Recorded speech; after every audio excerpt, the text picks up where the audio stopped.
Hey, it's me, your Uncle Cooper. Sorry to interrupt your music. I do love music, especially when it's set at a reasonable volume. You know, music is really only as good as your speakers. The same is true for minivans. A minivan is only as good as the tires it sits on. And the button on the screen there, it agrees with me. If you click on it, it'll bring you to all the Cooper minivan tires that'll make your minivan a really good minivan. Go with the Coopers! Cooper! You made it. Checked out of office to check into the sweet views of this place where the kids aren't asking for the Wi-Fi. Mom, can we go to the pool? And when you're with Amex, it's not if it's going to happen, but when. American Express. Don't live life without it. The following is brought to you by the Social Suplex Podcast Network. This is Speedball Mike Bailey. You're listening to Keepin It Strong Style. Yes. Yo, this is Rich Latta from One Nation Radio. This is brought to you by the Social Suplex Podcast Network. We present to you the Ace of Podcasts, Keepin It Strong Style. Let's go. It's the Ace of Podcasts, Keepin It Strong Style. Covering New Japan, they ready to hold it down. Jeremy, Donovan, and the young boy Josh. Come and hit a job out and bury all the frauds. From the Tokyo Dome over to the G1. Social Suplex is the network where we can get it done. I'ma chill and let them have it, cause this is just an intro. Keeping the strong style, 6 stars from the get-go, boy. Yeah, from Tampa Bay to the Tokyo Dome, this is Keeping It Strong Style with your hosts, Jeremy Donovan and the young boy Joshua Smith. And thank you for listening. Welcome to Keeping It Strong Style, the Ace of Podcast on the Social Suplex Podcast Network. Jeremy Donovan here with the young boy Josh Smith. On today's show, we'll review Burning Spirit in Kobe and cover all latest news in the world of New Japan Pro Wrestling. You can support our show by subscribing and following the Social Suplex Podcast Network or Keeping It Strong Style on the podcast app of your choice and leaving a rating and review. You can also get all the podcasts over at socialsuplex.com. Check out our Pro Wrestling Tees store, prowrestlingtees.com/socialsuplex. That's where you can get your official Keeping It Strong Style t-shirt. If you enjoy this podcast, please consider making a one-time or monthly donation by visiting socialsuplex.com/donate and clicking the donate button under the Keeping It Strong Style logo. This week's episode is brought to you by the NJPW EXT, the only browser extension for NJPWworld.com with features like dark mode, improved translations and layouts, custom and shared playlists, synchronized viewing parties, and much, much more. It takes NJPW World to the next level. You can visit njpwext.us today for details. Young boy, we got a hurricane on its path. You know, stand back. A hurricane's coming through. How are you holding up in preparation for Hurricane Ian? Yeah, I don't know if you saw, but like I literally was like I was getting ready to say that exact line, but you stepped on my line. Listen, man, it's time for us to do it up, and I'm gonna pour one out for me, and then pour one out for the homies, because this might be our last stand. You know what I'm saying? the last ever Keeping It Strong Style. Who knows? You know, anything's possible, but yeah, we got a hurricane coming, and it's kind of scary. Don't know what to expect. And, you know, some of you listening are probably wondering, like, oh, you guys are from Florida, you know, hurricane season. You probably get a ton of these. Well, the reality is where we live in Tampa Bay hasn't had a direct hit from any hurricane in over 100 years. We always seem to get projected that we're going to get a hurricane, and then last minute, you know, it veers to the left, veers to the right, you know, it does something, but swerve. Swerves. There's a swerve job, but it doesn't ever hit us direct. So, but this one looks like there's actually some good news. It looks like it is, well, maybe not good news for other people, but for us where we live, it's you know, maybe beneficial. It looks like it's starting to turn south, or at least that's what the projection models are saying. Of course, anything could change between now and tomorrow, but it's looking like it's turning southeast like probably like around Venice Beach area, like south of Sarasota. So that's kind of, if that's the case, and the way it's looking like it's going to hit a cold front. So right now it's super powerful. It's like a 3, might hit 4 by the end of the night, but it's going to hit a cold front before it makes landfall. And as it hits landfall, they're thinking it's going to hit around like a 3 or a 2-ish. And as it comes up through the land, that's going to diminish its power as it starts to travel. But because it's hitting a cold front, it's going to be a very slow moving storm. So it looks like we'll probably be on the left side of it, which is hypothetically the more beneficial side, because as it swirls, when you're on the right side, that's where you get the most of the bad bands and most of the terrible weather. Doesn't mean it's going to be good for us on the left side, but it's relatively safer. And since it's hitting further south, as it moves up through the state, it's going to diminish in power, provided it does stay on land and doesn't go back into the water. And I don't know, what are your guys? I mean, have you been looking to see what your situation is looking like as far as like storm surge and flooding, all that sort of stuff? Yeah, I've been checking out Dennis Phillips, all his weather updates on Facebook, and checking the flood zone and evacuation zones. Good thing is, so I'm in Carrollwood area of Tampa, which is more inland, more kind of the north Tampa area. So we're not in an evacuation zone. We're not in a flood zone. So for the most part, we're pretty good. So we shouldn't see too much bad stuff here. I mean, it'll bring a lot of rain and wind, so got everything off the patio. House is pretty secure right now, and so should be able to ride this thing out. We're a little bit further north than you, so if it's by the time it's kind of passing over you guys, it'll start to hit us, and so it should be a little bit weaker. But we are closer to the water, I believe, than you guys are. But we should be far enough away from where the major storm surges are taking place, just based on all projections. The major concerns I have is, like, one, if we lose power for days at a time. Yeah. Because they're saying that this storm might take like from Wednesday to Friday morning before it's done. So it's like, damn. And then if we lose power, that's gonna because I mean the house is gonna get hot. You can't open windows. It's just gonna suck. And then the other thing is isolated tornadoes. Even with a 2 or a 1, the winds aren't too bad, but those are the same kind of scenarios where isolated tornadoes can be created, and that can cause a lot of damage. And that's something you can't really avoid. You just have to hope and pray that you don't end up in that kind of environment. And then, the flooding is the biggest issue. Like 90% of hurricane deaths come from flooding, and we're nowhere near the storm surges. But I am concerned about my car. Just because we're in Pasco County. We're like projected to get like between 9 to 13 inches of rain, but they said accumulations, it could rise in certain areas up to 15 to 20 inches at a time. And I mean, you don't have to be a mathematician to know that's enough to total a car. I mean, Yeah. So yeah, we're gonna look for locations to try to put our cars in some safe spots tomorrow, so that hopefully, I don't have to be calling Geico and telling them like, yo, my car's done. So are you having to work through all this? Nah. I told my boss today that I just was unable to work. Had a storm prep, Yeah. which is true. Yeah, for us. Completely true.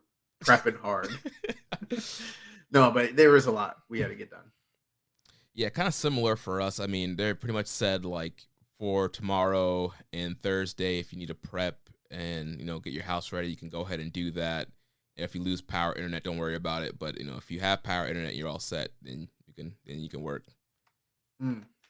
Well, worst case scenario, I might be bringing my car to your place. Well, there's plenty of room in the driveway, so then I'm gonna Uber up.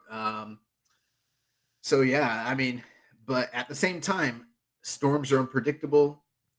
As we're getting closer to the actual storm, it's becoming the margin of error is becoming less and less. But I mean, even with Irma, we thought Irma was going to take certain paths, and last second, it did something totally different. Yeah, Irma was pretty crazy in was that 2017?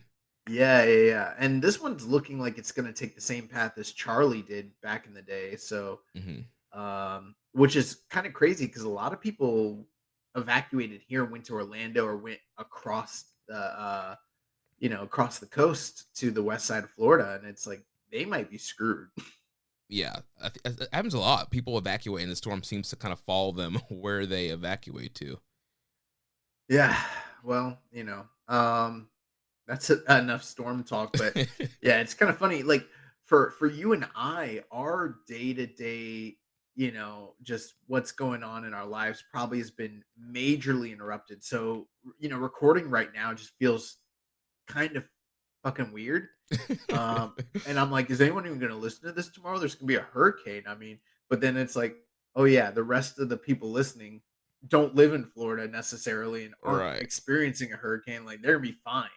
Our international fan base, we got people in. Hey, I've looked at the analytics. We do have people listening from all over the world. It's kind of crazy. Yeah, so yeah, they're probably like, "What hurricane? Like we're fine. Like everything's normal here." Yo, if this shit gets shut down, that dude that gave us the bad review last week is gonna be mad happy. Oh man, he's like, good riddance, sullying the good name of Shinny Han. Go watch WWE. Oh man. Yeah, but it is kind of scary, I mean, I've been through some pretty major storms, but never a direct hit from a hurricane. So yeah, but I think that we'll avoid the worst of it where we're at. Yeah, hopefully. And it didn't look like that a few days ago. Yeah, a few days ago, it was looking like, like you were saying, a direct hit. It was going to come like right at us. Like the eye was coming literally over where our houses are. We're like, fuck. Oh man, but yeah, I should be able to get through it. Hopefully, power doesn't go out, and yeah, don't lose air conditioning. Because Irma, I lost power for like the whole week at my old house. It was not fun. I was staying in a house. Weird thing. The house I was staying in did not lose power, and I don't know why we didn't have a generator or anything, but every single other house in the entire neighborhood lost power. Which, like, I'm not a grid guy. I don't know how power grids work, but that seems like that shouldn't be the case, but it was. Like, I don't know. We were on a weird corner, and like our shit didn't shut off. Nice. Everyone else's did. It was kind of crazy. That's wild. Yeah. All right, let's talk about New Japan Pro Wrestling, the conclusion of the Burning Spirit Tour. Oh, it's over? Yeah, it's a wrap. All right, good.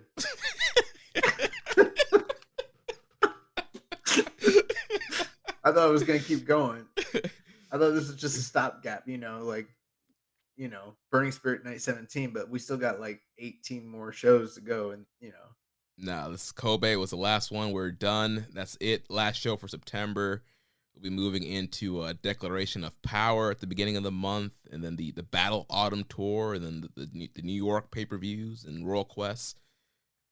So, yeah, Too much. But of course, we had a continuation of the dreaded black and white logo with updates on Kushida missing the conclusion of this tour due to a bout of hand, foot, and mouth disease, which is usually a disease that's really common in little children and babies. So Kushida having to miss the rest of the tour. He was supposed to be in that big matchup on Sunday. He was supposed to team with Tama Tonga to face Jay White and Taiji Ishimori. He was replaced by Jado throughout the tour. So hopefully Kushida gets well. He is scheduled for Declaration of Power. We'll talk about that a little bit later. And so before we jump into the shows this weekend, they did finally upload the Blue Justice anniversary show with the match with Eugene Nagada versus the Great Okon. I did not get a chance to check this match out yet, but young boy, I know you did. What are your thoughts on Eugene Nagada versus Great Okon? Yeah, so I watched, I perused the show. I didn't watch all of it, but I did kind of skim Um, one funny thing that did happen, I just wanted to point out. There was a tag team match where it was Jeff Cobb and Lord Gideon Gray against the Bull Club team of Chase Owens and Bad Luck Fale. And the match only went like 4 minutes, but at the end of the match, what it seems to be a reoccurring theme during this tour that Gideon Gray's losing in quick like fashion Hmm. in spots that traditionally wouldn't be finishes for anybody ever in wrestling, but he's either like tapping out or getting pinned in like really wacky ways. So you know how Jeff Cobb does the Aloha Surf, or what is it called? Yeah, I think it's the Aloha. Maybe it is. I don't know. Like the Aloha, he does the surfboard where he stands on the guy's back and like pretends like he's surfing. Yeah. Well, like Fale did that, but didn't get off, and getting great tapped out. And this show was interesting because when I went to go watch it, I didn't think I was watching a whole show. I thought the way they put it up, it looked like, oh, they only put up the Nagata 30th anniversary match, which didn't end up being the case. What it was it was the entire show, but it was broadcast using the Samurai TV broadcast. So I don't know why they had to do that. I've actually never watched any New Japan show that was broadcast this way. So what they were doing was they cut out every entrance entirely, and the matches would just begin either right at the beginning or like maybe clipped a little bit. So the match lengths were a little bit shorter. Hmm. Like they started it when it was, when the action started going. And then as soon as the match was over and the post match was done, they would they wouldn't do the whole post match. They would like cut it, and then they would immediately splice in a small section of the post match interviews. Hmm. Yeah, so, like, a show would the match would end, and then all of a sudden you start getting the interview, and I'm like, "This is kinda cool," like, it's like a tighter format. I'm getting to actually see the backstage comments, although there was no translation, so it didn't necessarily help me in that respect, but, it was kind of like a cleaner, tighter broadcast than your average, when you just log into New Japan World and watch the show. So that was kinda interesting, but, Nagata came out, said his piece to the crowd, thanked everyone for being there, and then at the end of the night it was him and Great Okon. And I got to tell you, Jeremy, this one gets a recommend from me. If you haven't seen it, I know you haven't, but for the listeners at home who are also wondering, if you haven't seen Nagata versus Great Okon 30th anniversary match, I would recommend you go out and watch it. Now, don't get me wrong. I'm not telling you that this is a match of the year contender or an instant classic, but for Nagata, who I think at this point is obviously starting to, having showing signs of aging and slowing, and that's been the case for a while. But we always talk about how every year he's able to kind of, pop out a few bangers here and there that are really great. Well, they're still great, but I feel like they're diminishing a little bit. Yeah.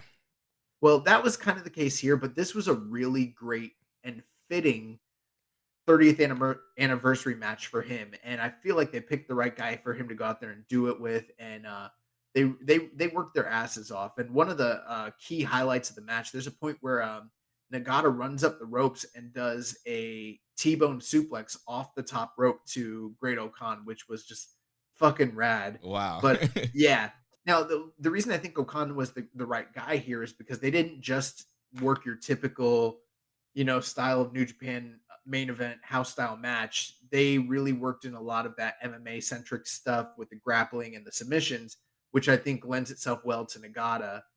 And then, the strong style kicks and the elbows and blah, blah, blah. Plus, obviously, Okon is heavy on the gimmick. So him putting Nagata in peril a lot was really great. One of my favorite parts, there was a spot where he had put the claw on Nagata. Nagata turned that into the Nagata lock. He like took the claw and brought it down and put him into the crossface. And Nice. then he turned the crossface into like almost a quasi Cobra clutch crossface, which I haven't really seen that too much. Really cool. Ultimately, Okon did come out on top. He hit the what's his finisher? The Dominator. The Eliminator. The Eliminator. Yeah, he hit the Eliminator. He got the big win. Probably went a little over 20 minutes. So for, Nagata, that's pretty long these days. Really great match. I'd probably go like 4 stars, maybe a little higher. Nice. Yeah, so it was definitely something where if you didn't see it, I would recommend checking it out. It's probably one of the best matches on the Burning Spirit tour. And then after the match was over, we got a huge ceremony, which was pretty nice. That's another thing I would say is worth checking out. And Tanahashi came out, and then all the old New Japan dads came out, like Kojima and Nakanishi came out. They, said their pieces, and then I believe there was no translation, so I don't know, but I believe Eugene Nagata's grandson, someone with a younger man with his same last name, came in, and they had the same nose and everything. I can't imagine it's his son unless like Nagata's getting it in. You know what I'm saying? But maybe it's his son, maybe it's his grandson, but someone that's related to him came in and honored him. And then, a bunch of like the guys from Sekigun came out, they honored him. And then there was a bunch of video packages, and Jun Akiyama from DDT gave him a shout out. Kiji Muto gave him a shout out. Tatsumi Fujinami came out and gave him roses and honored him. And then everyone that was there, they all came out. They took big group photo together. It was really nice, really, really cool, for them to kind of honor him. They kept calling him Mr. IWGP, probably because he set that record initially for like 10 title defenses before Tanahashi did, and before Tanahashi and Okada broke the record. He was the first guy that like broke the records. You know what I mean? Yeah. So, and he carried the company during the dark stages of the company's past and everything like that. So really, really nice, really cool. If you don't check out anything else from that show, I'd highly recommend you go check out the main event and the post match. Yeah, I'll definitely go and check that out. It kind of stinks that they waited so long to get it up, but I guess because of the way that they edited it together, maybe that's why it took so long for it to get it up on But Japan it aired that way on Samurai TV, so maybe it was a Samurai TV, exclusivity sort of deal, or maybe they might have had issues with their production on their side. I don't know. True. Well, now it's up on New Japan World. I guess the recommend from the young boy, Notebook, 4 stars. So go check that out. Check out the celebration of Blue Justice, Yuji Nagata. Now let's talk about the Burning Spirit show that happened this past Friday, September 23rd. Show opened up. We had Kosei Fujita defeating Rihoi Oiwa 4 minutes and 33 seconds. And we were talking a couple weeks ago, first time in a while these guys have a singles match. What do you think about how these guys looked? A short matchup, only 4 minutes, 33 seconds, but I thought they looked good. Yeah, I thought they looked good. There wasn't enough here for me to really assess and, give a letter grade or, remarks and tell you this is where they were, this is where I see them now, because I just don't think there was enough there for me to stick my teeth into. But it was highly enjoyable. I think these guys are special the way that we said they were when they first, got into the company. And they just continue to be really great when it comes to one-on-one action and these singles matches and everything like that. And, like you said, 4 minutes wasn't super long, but for what they were asked to do, I felt like they delivered. There was one spot that I loved where I can't remember who did it to who, but I believe I could be it's 50-50. So I believe Fujita threw Oiwa into the corner, ran and hit him with the drop kick, and then rebounded off the drop kick and ran and hit the other ropes like he was gonna, do something else when the guy like stumbled out of the corner. And as he was coming back off the opposite ropes, he got hit with a drop kick, and then they did the double down spot, and I was like, that's so fucking sick. That was a pretty cool spot. Yeah. But ultimately Fujita, got him in the Boston Crab, and usually we see one of these guys power out, get to the ropes, and the match continue. And I thought that's what was going to happen here, but it was very definitive. He got close, pulled him back, wrenched on it, bam, bam, bam, tapped out. Pretty good. Did you have any thoughts on this one? Yeah, like you mentioned, I thought it was pretty good for a 4-minute match. I thought they worked really hard. I'm surprised they didn't go the route of doing the 10-minute draw. A lot of times we see these young line rivals. Well, this one was 15 minutes. Well, 15 minutes draw. A lot of times these young rivals, they start off with a 10-minute draw, then they'll go to the 15-minute draw. And we kind of see that story of them, who's going to get the first win. It seems like they're not really going quite that route here with Vegeta getting this quick, kind of dominant win over Oiwa. So maybe the story is going to be, Oiwa's going to have to, fight and come back and, try to beat Vegeta faster than Vegeta beat him on this night. But I thought they both look good. Their wrestling is really solid. I would love to see, longer matches and some of those guys against maybe some of the New Japan dads, just to see kind of more of how they're developing. Yeah, and they're still working in that Greco-Roman body lock, pummeling style of lockup, which you don't see too much of that. And I like that. You see a little bit of it in New Japan, but not much elsewhere.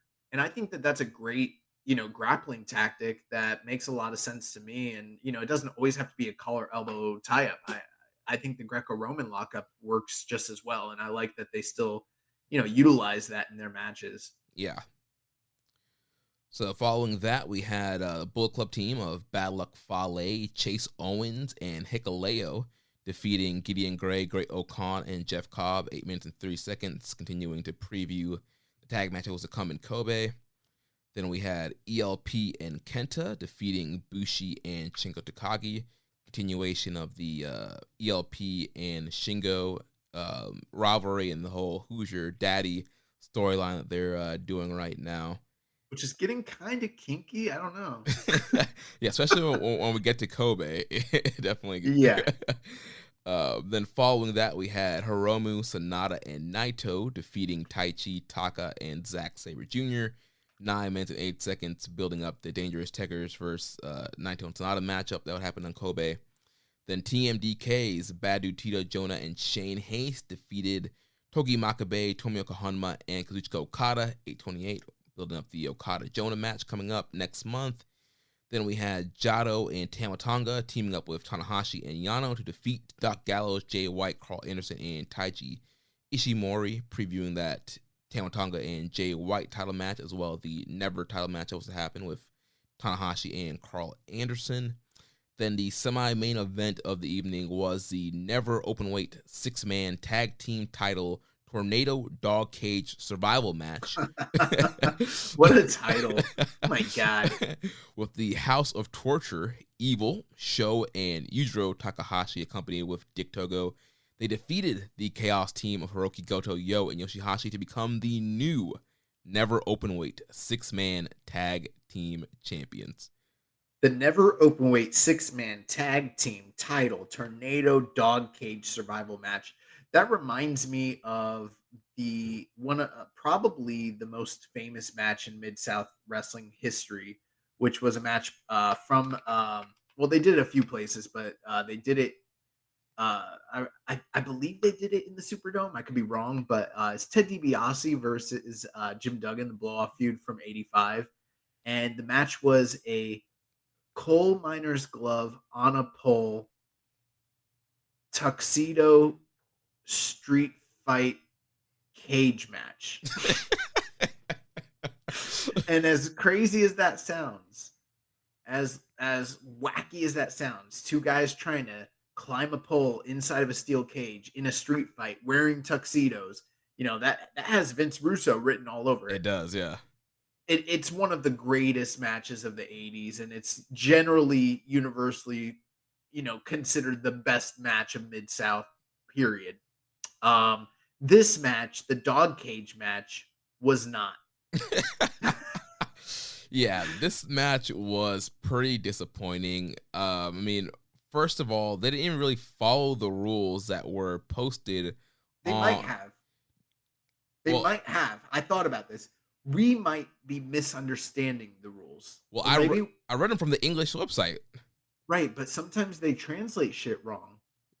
Or maybe they were trying to convey what it was and they were doing a poor job explaining because the rules were so convoluted. Or maybe you're right. Maybe they just completely didn't follow the rules, which is usually a hallmark staple of companies that are doing bad booking in overbooked matches. That's very much WCW right there. Yeah. So like we talked about last week, the rules were, at least as it was stated on NJPW1972.com, there would be dog cages on 4 sides of the ring on the outside, which there were. And if you threw somebody into the cage and locked it, that person was supposed to be eliminated from the match. Right. And not come back in. At least that's what it but sounded like. That's what it sounded like. But what about this? What if they simply meant that they were intrinsically eliminated from the match? Just meaning like you're in a cage, so you can't participate. But there's nothing in the rules that stated you can't get out of the cage and come back in. I think that we were of the belief that if everyone on the team got put in a cage and locked, that the match ended. That's what it was. That's what the rules were. That's what I thought. But it sounds like maybe hypothetically it might be it was just pin or submission, and the cages were just there as like a distraction tool to get people, more like an obstacle than a elimination stipulation. But maybe you're right. Maybe they just didn't follow the rules of what they told us, because literally within the first 30 seconds. Yeah, like in the first early couple minutes of the match, we wound up with a situation where Goto and Yoshihashi were both simultaneously locked in a dog cage. And as soon as that happened, I thought, oh my God. We're watching a match where it's all four members of the House of Torture versus Yo. This is not good. We're watching the Yo, it's like when Shawn Michaels had to fight off all of Eric Bischoff's cronies at Survivor Series to try and save Stone Cold's career. Yeah. Yo has to fight off all of the House of Torture alone to try and retain the Never titles, which, you know what, now that I'm saying it, as bad as that sounds, that might have ended up being better than what ended up being the, sum total of this match, because those guys got out of the cage. And then other people got put in the cage, and then they got out of the cage, and then the cages were just like a distraction and kind of superfluous. And also, it sucked when they were fighting near the cages. Like, it was so boring, bro. Yeah, this match was a stinker. It was a dumpster fire. And even though it was a crazy stipulation, I felt like they had the setup to do something compelling. Like we were talking about last week, they could have done the whole elimination style where you start off 3 versus 3, then it's the heels are up 3 versus 2, then the babyfaces come back, it's 2 versus 2, and you work it down to where you have one babyface left and there's 2 heels, and he has to fight from underneath and try to get both heels out of there. And then they could have still had him, the face being overwhelmed, and the heels win. But I feel like there was a more compelling story that they could have told with the stipulation. But they didn't do that. They just had guys going in and out of the cage. And then eventually it came down to being Evil and Yo, the last 2 guys. And Evil just beat Yo. There's also the thing where, Dick Togo's not in the match, but there's no rules. So he's just jumping in. And the referee's not doing shit. He's not. But then they do a ref bump. And when they do the ref bump, they do like a low blow spot for heat, and the crowd boos it. And I'm like, why did they do that? There's no rules. So if the referee didn't get bumped and saw them hit the low blow, he couldn't do shit anyway. Exactly, yeah. What is the point of this spot? Like, who thought that this was a good idea? I don't think that the match was laid out particularly well, and I don't think it worked particularly well, I'm flabbergasted. And you know what? There's probably a lot of people who are listening there thinking, like, what did you expect? It's House of Torture, and it's, a Yano gimmick. But I just thought that they had enough to work with to potentially, I'm not saying have a great match, but have something that was, passable or serviceable. But this was like actively bad. Yeah, I mean, I think we've been on the record that when House of Torture's in 6-man matches, that's usually where they shine. Right. Versus when they're in one-on-one matchups. And so we've seen some decent, 6-man matches with House of Torture. And then you have Goto, Yo, and Yoshihashi in there. And Goto and Yoshihashi are, they kill it as a team. And, Yo's there. Yo used to kill it as a team. Yeah. Until the team got killed. So yeah, they had the pieces there to make something fun, a good matchup, but they just didn't do it. It was a bad booking from bad creative. Like you mentioned, that the match wasn't worked really well. There was like no life, no energy to it. It's just bad. Yeah, and then down the tail end, it became a match of Yo versus Evil, and ultimately Evil caught him in the Everything is Evil and picked up the win, the 1, 2, 3. This is 18 minutes that I'll never get back, and I think I want him back. So, Gato, you owe us.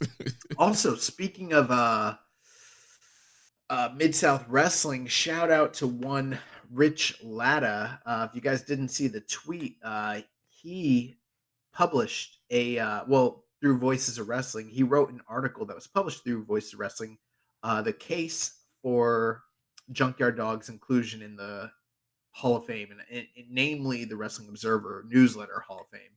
And if you haven't caught that, definitely go on to Twitter or go to Voices of Wrestling, or you can probably find that on Social Suplex or Rich's Twitter. But yeah, me and him, we spoke quite a bit this past week, and yeah, I thought he did a really, really, really fantastic job kind of honoring the legacy of Junkyard Dog and making a pretty palatable argument for why he deserves inclusion in the Hall of Fame.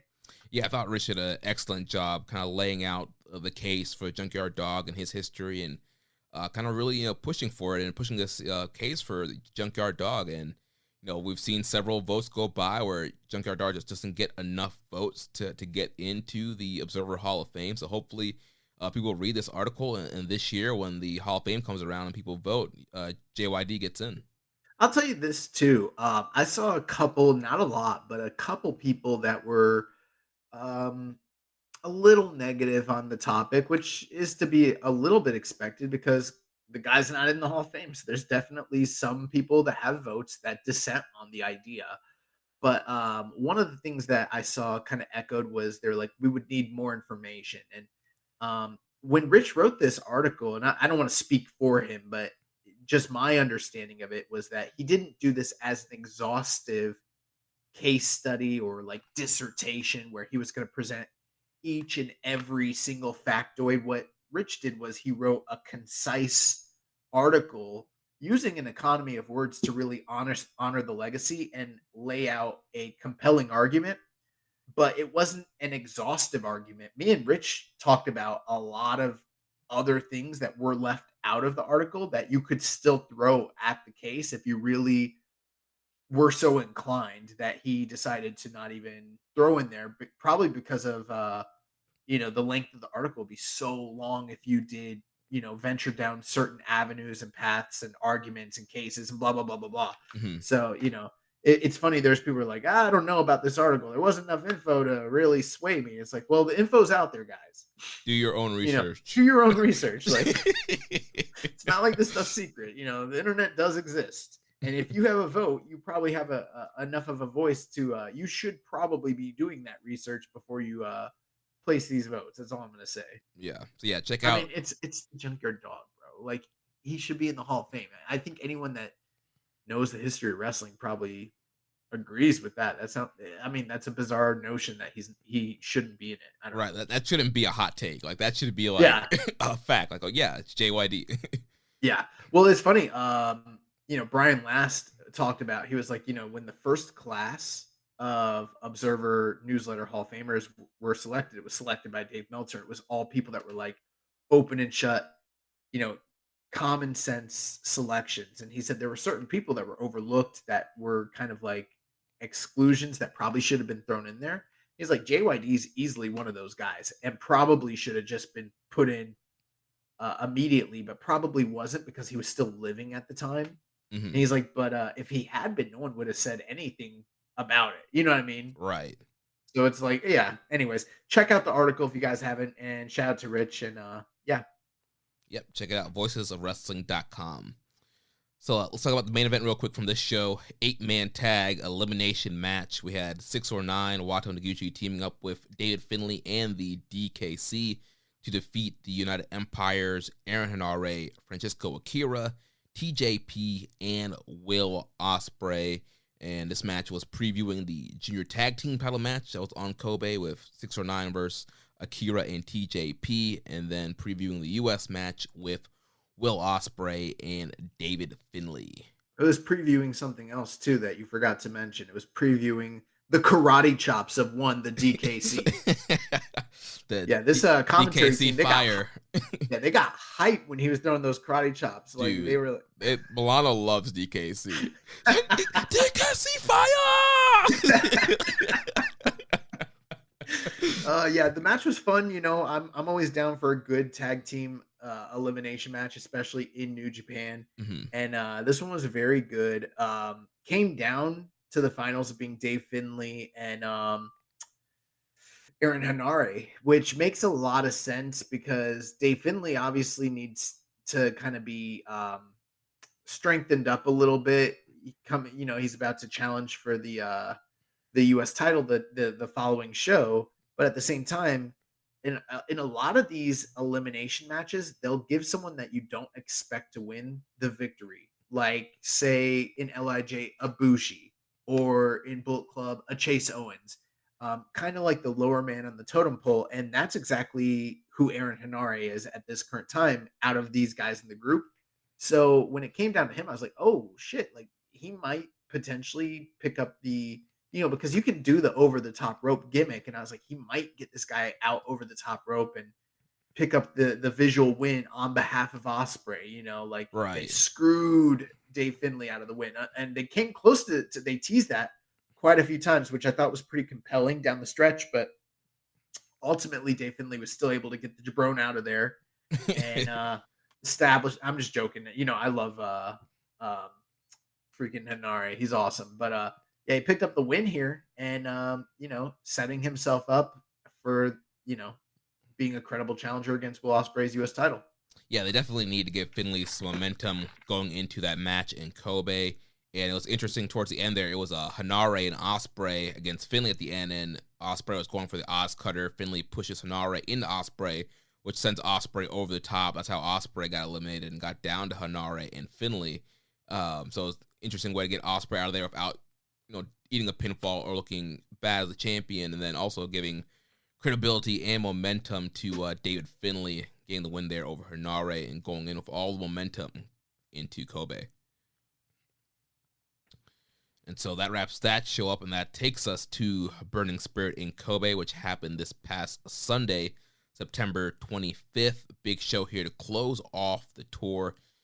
So started off, we had the Lij team of Bushi, Hiromu, and Shingo Takagi. They defeated the Bullet Club team of El Phantasmo, Hikuleo, and Kenta.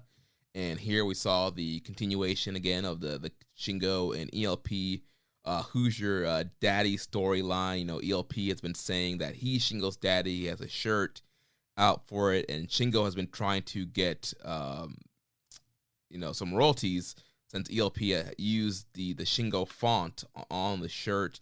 And then Shingo kind of turned it around this match and was saying that he is ELP's daddy. And there was a ref distraction here. Shingo hit a low blow and then did his Cobra Twist pinfall to finally get a pinfall over ELP after several matches where ELP has gotten the better of Shingo. And then after that, he put ELP over his knee and spanked him and said, "I'm your daddy." Yeah.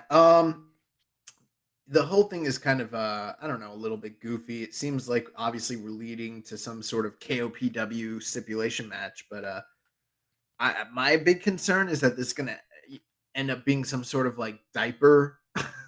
It's not. The actual stipulation is out for it. It is out. Okay, yes. It wasn't. When did that come out? On Monday. They're starting I didn't know that. Stuff. Yeah, so I was just getting worried that it was gonna be like some sort of like you gotta feed them baby food or No, so it's actually going to be a regular rules match, but the stipulation is the loser has to admit that the other person is their daddy. That's it? Yeah. So it's just a regular stipulation match and the loser says, "You're my daddy." Yes. All right. So, hey, at least it's a regular match. Yeah, I mean, that's true. Yeah, it could be worse. So yeah, Shingo gets some revenge here, and they build to the Hoosier daddy match. What do you think of the spanking? A little weird. I'm not happy with what Shingo's doing right now, and I like ELP a lot, and I'm glad that these two are feuding. But this is not how I would have imagined a Shingo ELP feud to go. And also another thing, Shingo, after months, has finally brought back out the KOPW trophy after saying how he's going to make a bigger trophy or get a title. And he comes out the same rinky-dink KOPW trophy that has like a title belt on it. And I'm like, all this talk and not showing the trophy for months, and like this is what he brings out. I'm like, dude, what are we doing with Shingo, man? Like, get this man back in the title picture. Yeah, I don't know. I kind of feel the same way you do, but at the same time, I mean, I feel like this is a good first opponent for newly heavyweight. Phantasmo. I could do without the stipulation itself, but at least they, have someone credible for both guys to work with that I can kind of get behind, if that makes sense. Yeah. So then following that, we had Doc Gallows and Toriano wrestling to a double count out, 3 minutes and 45 seconds. Yeah, this one was, I don't know. It could have been worse in a certain sense because it's Yano and we could have got, the Yano wackiness and the bullshit.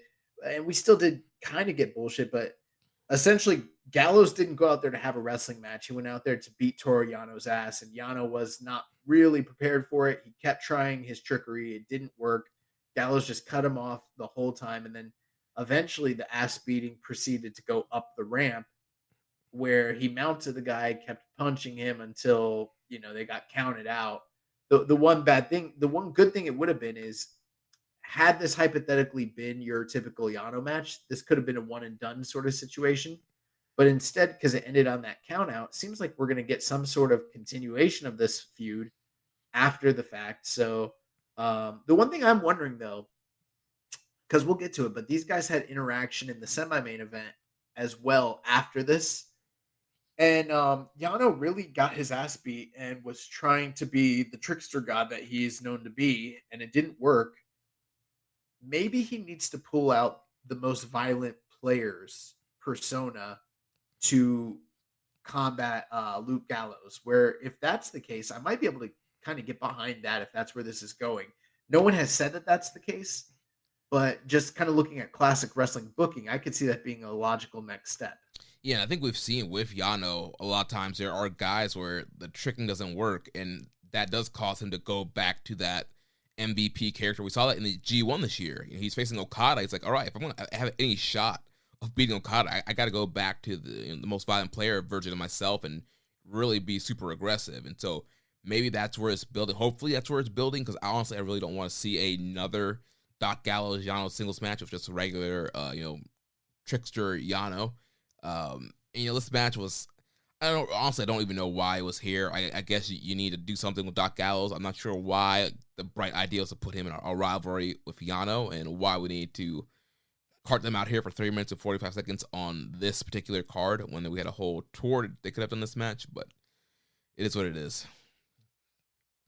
So moving on from that, we had the United Empire team of the Great Okon and Jeff Cobb, accompanied by Gideon Gray. They defeated the Bullet Club team of Bad Luck Fale and Chase Owens, 7 minutes and 57 seconds. These are two former IWGP World Tag Team Champions who are kind of jockeying for position for next in line for the winners of FTR and Aussie Open. Khan and Okab, they did not eat the pin that three-way at Forbidden Door, and Chase and Fale had beaten Cobb and Okon before for the title, so a lot of history here. Both teams kind of, like I said, jockeying for position, and the United Empire came out on top here. Yeah, this was fine. There wasn't much to it. I mean, there had kind of been that little bit of build I mentioned where Fale sort of stole Okon's signature move, and obviously these two teams have some history with one another. And I thought it was good. It wasn't necessarily standout or great, but Considering that it was a Fale and Owens match, I feel like it could have been worse. It was probably an easy 3 stars, and it was fine. It was just there. Yeah, fine match. Just under 8 minutes, accomplished what they need to do. Got Cobb and Okon over for the win there, and so it seems like Khan and Okon could potentially be next in line for the tag team titles. Yeah, they even said as much on the commentary. They mentioned how this was essentially a de facto number one contender tag team match. So, and it makes all the sense in the world that it would be the United Empire team of Cobb and Okon, because they have dropped the titles twice, but in both situations it was multi-team matches where the team that lost on their behalf wasn't them. So they've never actually taken a direct pinfall loss to lose the title belts. And this puts them firmly in the number one contenders position for FTR. FTR have a pretty major title defense coming up against Aussie Open here shortly in the UK, and then after that, it looks like all systems are go. The only thing is, I'm wondering if we have enough time to do a match between another United Empire team, um, assuming hypothetically that if Aussie Open wins, then you've got an issue, because then you've got two United Empire teams, the champions and the number one contenders. So, there's a little bit of, inner turmoil, but maybe they can put that aside and work professionally and have you know, a, a sporting contest for the titles. Or if more likely FTR retain, well, now we got a situation where United Empire have to wrestle them. But where does that happen? Are these guys going to get visas and come work in Japan? And have the arrangements been made for that? Is there a stage set in November for that to take place? Also, World Tag League is looming around the corner. If it's unlikely that FTR comes to Japan, and also potentially unlikely that United Empire heads back to America and wrestles them, say on Dynamite or something like that, there might not be enough time for United Empire to even actually make a claim and challenge for the title. They might just go into World Tag League as number one contenders, and once they enter that tournament without cashing in on their status, who knows? They might not even win the tournament, or all bets are off at that point. Yeah, a lot of question marks just due to the FDR status and kind of what they're going to do moving forward. This is their first defense. I mean, they won the belts back in June, and only now we're getting the first defense here at the beginning of October. So we'll see what the plans are for those guys. If we'll see them in Japan, if they're going to make some strong tapings, or what they're going to do to kind of continue on as tag team champions. Also, Kevin Kelly also made a point on commentary, like it seems like the IWGP committee is like tired of triple threats, and so they made this matchup because they didn't want to do another three-way and have the teams complaining about not eating the pinfall and not being fair. So that's probably part of it. They probably also got tired of this podcast complaining about it. They were like, "Fuck, these guys are always telling the truth on us." It'd just be better if we just didn't. Let's just not. Yeah. So following that, we then had Dangerous Techers, Taichi and Zack Saber Jr. They defeated the LIJ team of Sonata and Tetsuya Naito, 9 minutes and 32 seconds.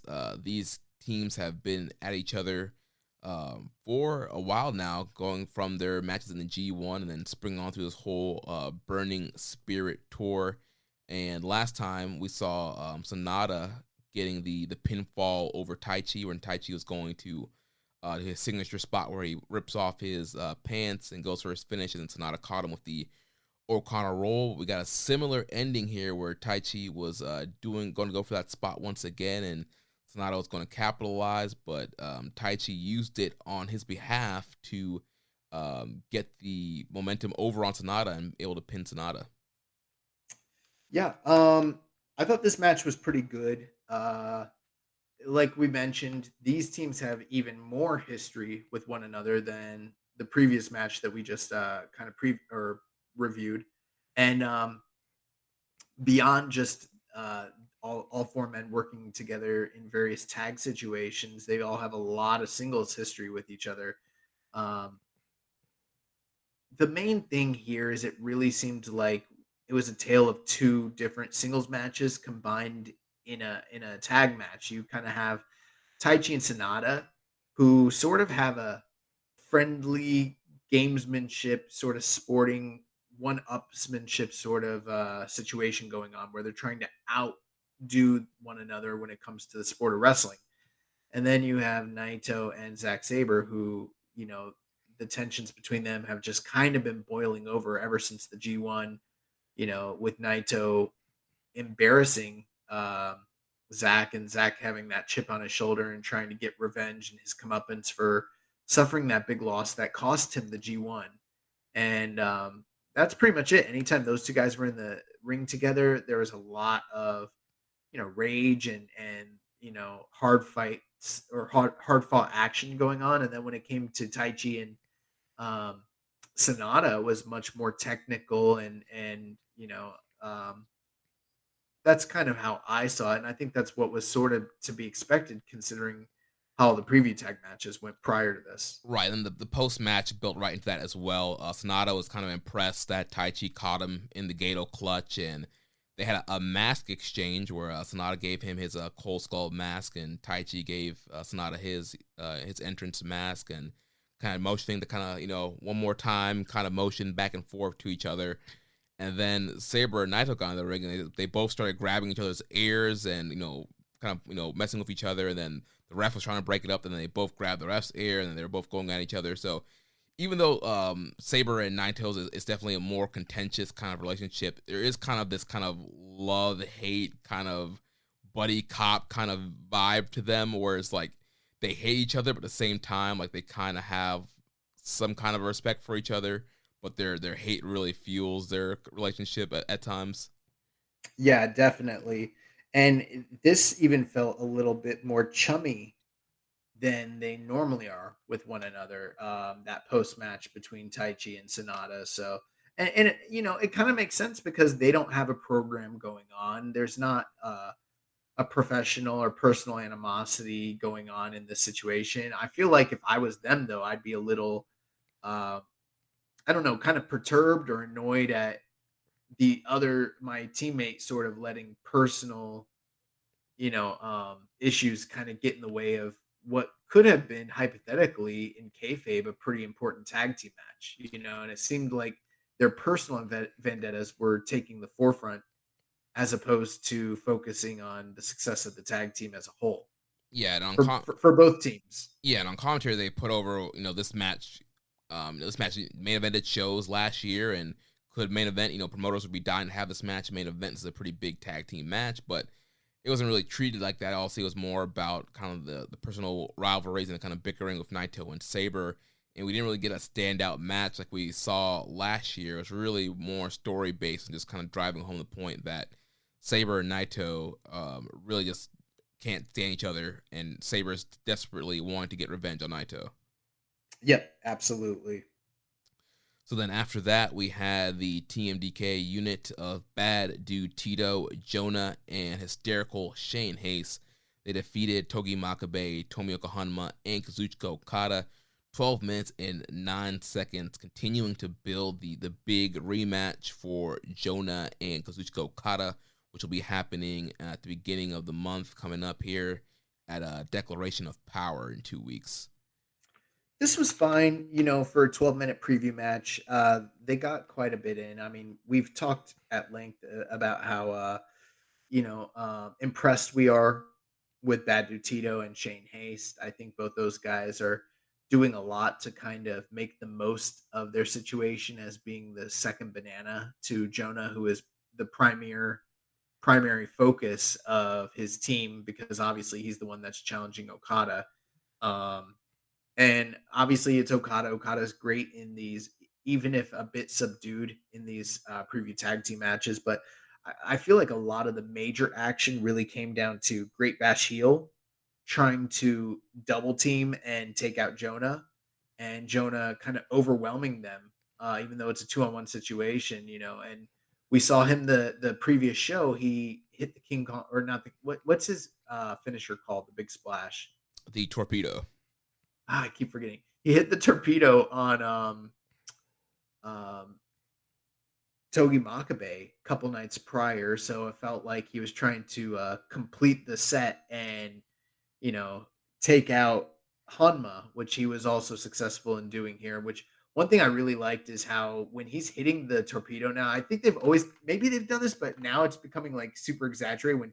When he lands, they like I don't know how they do it because I'm not a camera guy, but they like shake the camera and like span it in and out a little bit, and it's an awesome effect. Dude, It looks like, I love it so much. It's like the same kind of thing they do for his entrance where he does like the Yeah. stomp and like the whole like, you know, rig shakes and everybody like falls down. But yeah, right, and that one's kind of funny, like in a sense. It's like, oh, it's a little gimmick, it's cute, but this one's like, holy fuck, he just like murdered. Like it makes the move look, which is already impressive as is, look way more impressive. yeah, you have like, you know, what he's like 350 or something like that. Yeah. Pound guy just jumping off the top rope. Like, yeah, that's already crazy already. But then with the added camera effect, it looks even crazier, and it looks like he's just like driving these guys through the mat. Look, he like squashed Hanma. He had to get a spatula to get Hanma off the mat. Like it was devastating. Yeah, and then in the post match, you know, we see Jonah standing tall in the ring, and the visuals, Okada on the outside, you know, and it's just like he can't get one up on this guy. Like, how's he going to defeat him? He couldn't beat him in the G1. Hasn't had a lot of success in these you know, preview tag team matches.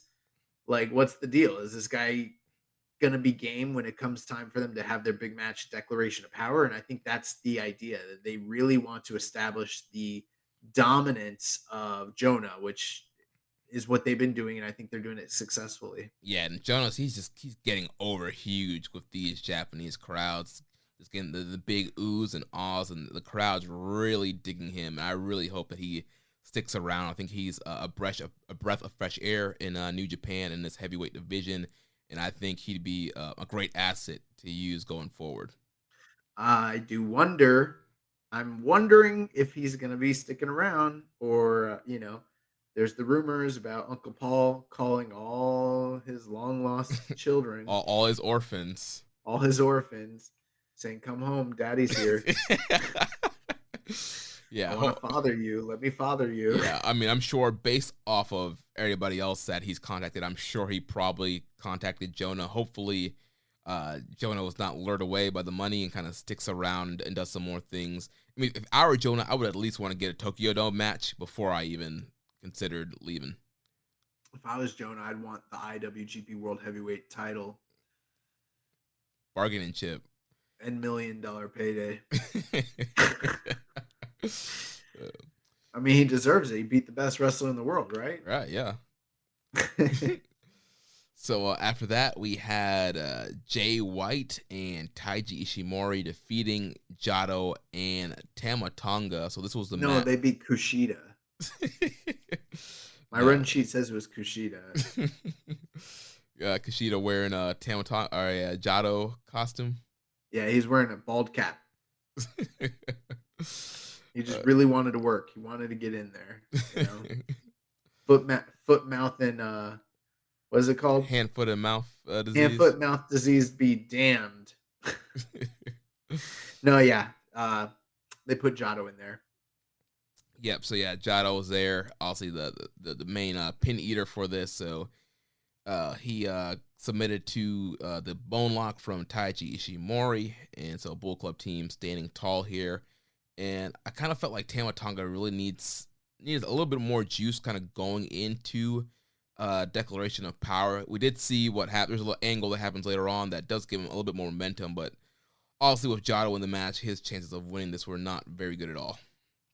Well, you know, part of it is like this. They did the whole angle a while back where GOD got kicked out of the Bull Club, got turned on in Impact. Then they come back to Japan and the whole entire crew kicks them out.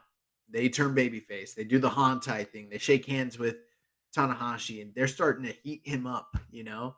And then he's suffering, wins the Never title, suffering some more. You know, he's this plucky underdog babyface who, in a fair fight would win, but the numbers game of the Bull Club is just kind of keeping him down. And then he loses that never title to Carl Anderson, goes into the G1, and makes it his mission to get to Jay White and beat him. And then he does. But then he loses to Okada, and it feels like that's the end of his arc. And afterwards, there hasn't been a lot to he's getting a title shot against Jay White off the back of his victory in the G1, but there hasn't obviously Jay hasn't really been on the tour too much up till now, and it just hasn't felt like with Tama that they have maintained that upwards momentum that they had going into the G1, where it was like he had this mission, he had this thing where it's like he was their guy and now he's our guy and we're gonna back him and we're gonna push him. And maybe part of it too is like we don't have vocal crowds. I feel like we got spoiled a little bit for those 2 shows in Corkin a little while back, where it's like, oh man, it could be like this again. Yeah. And now it's back to the claps. So which is never good. You never want the clap. It's not good. Crowds, that is. But this doesn't feel like a guy that actually has a chance. Like, could he have beaten Jay White in the G1? Yes. It wasn't necessarily the most likely thing, but it was something that could happen. And so you felt compelled by that story. But in this case, he probably has no realistic shot at beating Jay White. And since he has no shot at beating Jay White, it's kind of feeling a little bit like, damn, like there's not the same kind of crowd support. There hasn't been the same focus on him. And in a weird way, it almost feels like they're not the main story going into this declaration of power. It really feels like it's been Jonah and Okada. So much so, like, my girlfriend came in the room today. She's like, Okada's still champion? I was like, no.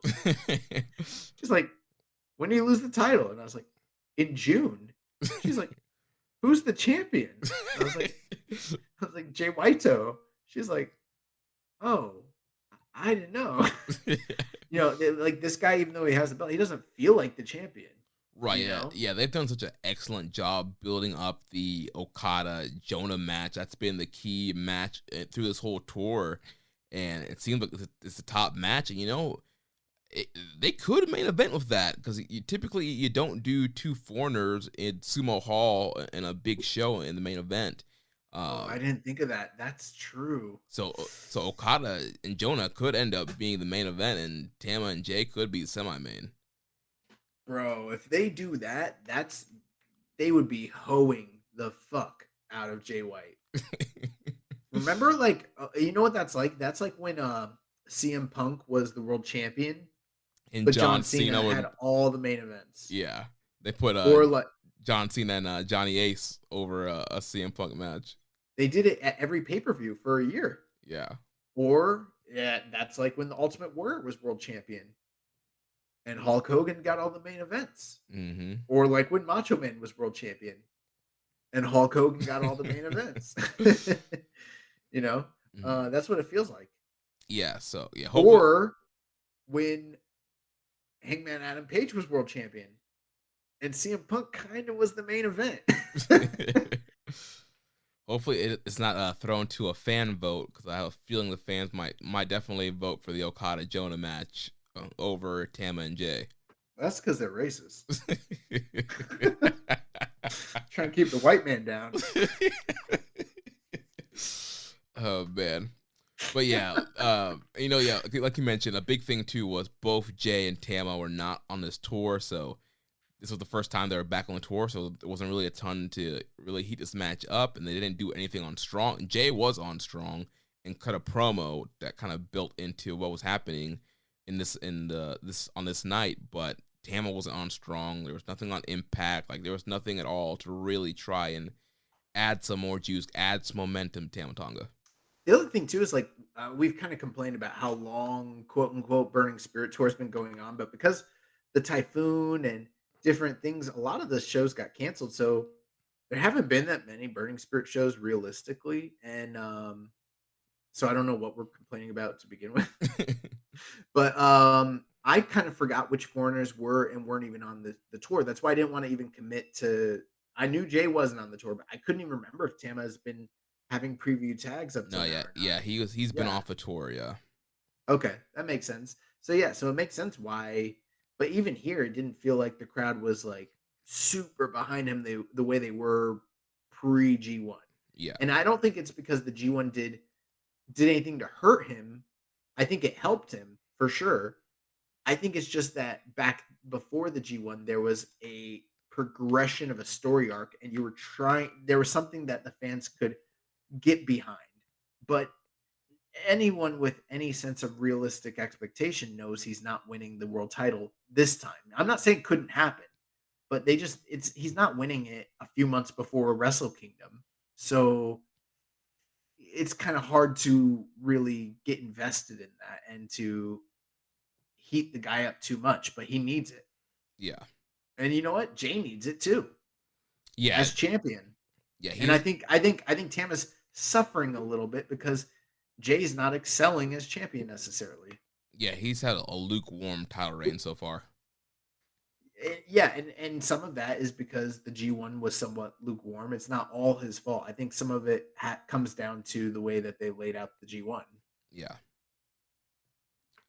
So now let's move into the last three matches here, three big title matches of the evening. So first we had the IWGP Junior Heavyweight Tag Team title match. The champions from the United Empire, Francesco Akira and TJP, they retained and defeated 6 or 9 Master Wato and Ryusuke Taguchi in 12 minutes and 43 seconds. Not the greatest junior tag team title match I've ever seen, but this was a really solid match and a really good step in the right direction for the division. I liked this a lot. And we've been talking about it, how they've been telling the story where it feels like 6 or 9 are not on the level of United Empire, and they were going to have to basically be flawless and work a perfect match if they were going to stand a chance to beat these guys. And they even had a little bit of a handicap in the sense that TJP was, whether it was imagined or real, um, they were portraying him with you know, an injured leg as well, which worked its way into the story of the match. So there seemed to be a disadvantage for the champions, and that seemed to potentially create an opening for 6 or 9. But ultimately, the United Empire Junior Tag Team was just able to put more together and better these guys and beat them essentially pretty clean, which at this point kind of knocks 6 or 9 out of the title contention altogether for the time being. Until obviously there's a junior tag team tournament coming up, but for the time being, they don't seem to be the next guys on the horizon at all. Yeah. And also, Conte did a great job also kind of painting a picture, comparing both these teams and very kind of similar relationships where you have the veterans, you have TJP on the Empire side, and then Taguchi on the 6 or 9 side, and then kind of their younger partners with Wato and Akira, and kind of how they've had to kind of work with their partners to kind of catch them up to speed.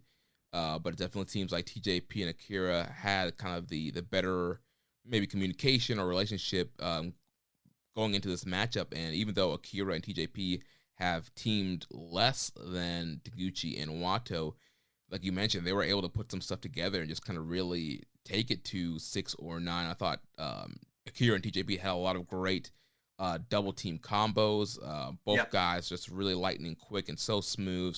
A lot of fun dives and high spots in this matchup here.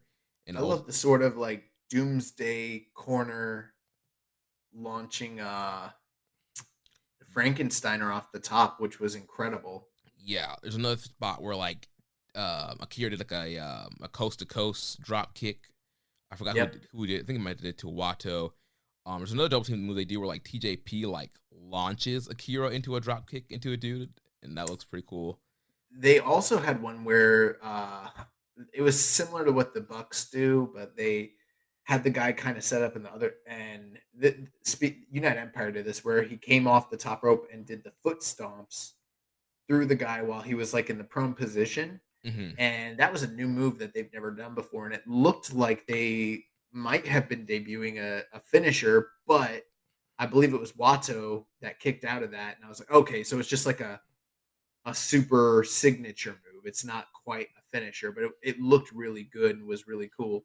And, taking nothing away from 6 or 9, I thought Watto looked pretty good here. He did botch a little bit on one of the corner maneuvers, but for the most part, he, seemed to be pretty fluid and looked comfortable and confident in there. And Taguchi's Taguchi, still with the antics, but he turned it on when it was needed. And this was enjoyable up to this point of the night. This was, the first what I'd call pretty good match of the show, and it was definitely the match of the night up to this point. Yeah, I really enjoyed it. Empire, they hit the leaning tower on Taguchi, which is where they had Taguchi up on TJP's shoulders, and Akira comes off of a cutter. So that's their primary tag move, the leaning tower. Hit that, they get the big win. No challengers will come out post-match, so it doesn't seem like we're going to set anything up quite yet. We do have, like you mentioned, the Super Junior Tag League, which will be in combination with the World Tag League Tour in November and December. So we might not get challengers until we get to that tournament. And, that's fine. I'd rather them, kind of hold off for the tournament, and instead of like shoehorning a new narrative that doesn't have, I mean, we've talked about it many times. There's very few tag teams in this division, if at all. And so maybe having this tournament is kind of like a nice fresh restart. Even if it only establishes, say, 1 or 2 mainstay teams, at least you have enough teams to kind of get you by for the first quarter of the year, until you establish a couple other junior tag teams. So the other nice thing too, we came out of the Best of the Super Juniors this past year wondering about Francesco Akira. We're like, he really comes off like a babyface, the way he works and his mannerisms, his attitude doesn't seem to fit in very well with the rest of United Empire. We were wondering if that could potentially be a storyline down the road. Maybe it will be. But ever since he's started teaming with TJP, he's really developed a mean streak. They highlighted this greatly on the commentary team.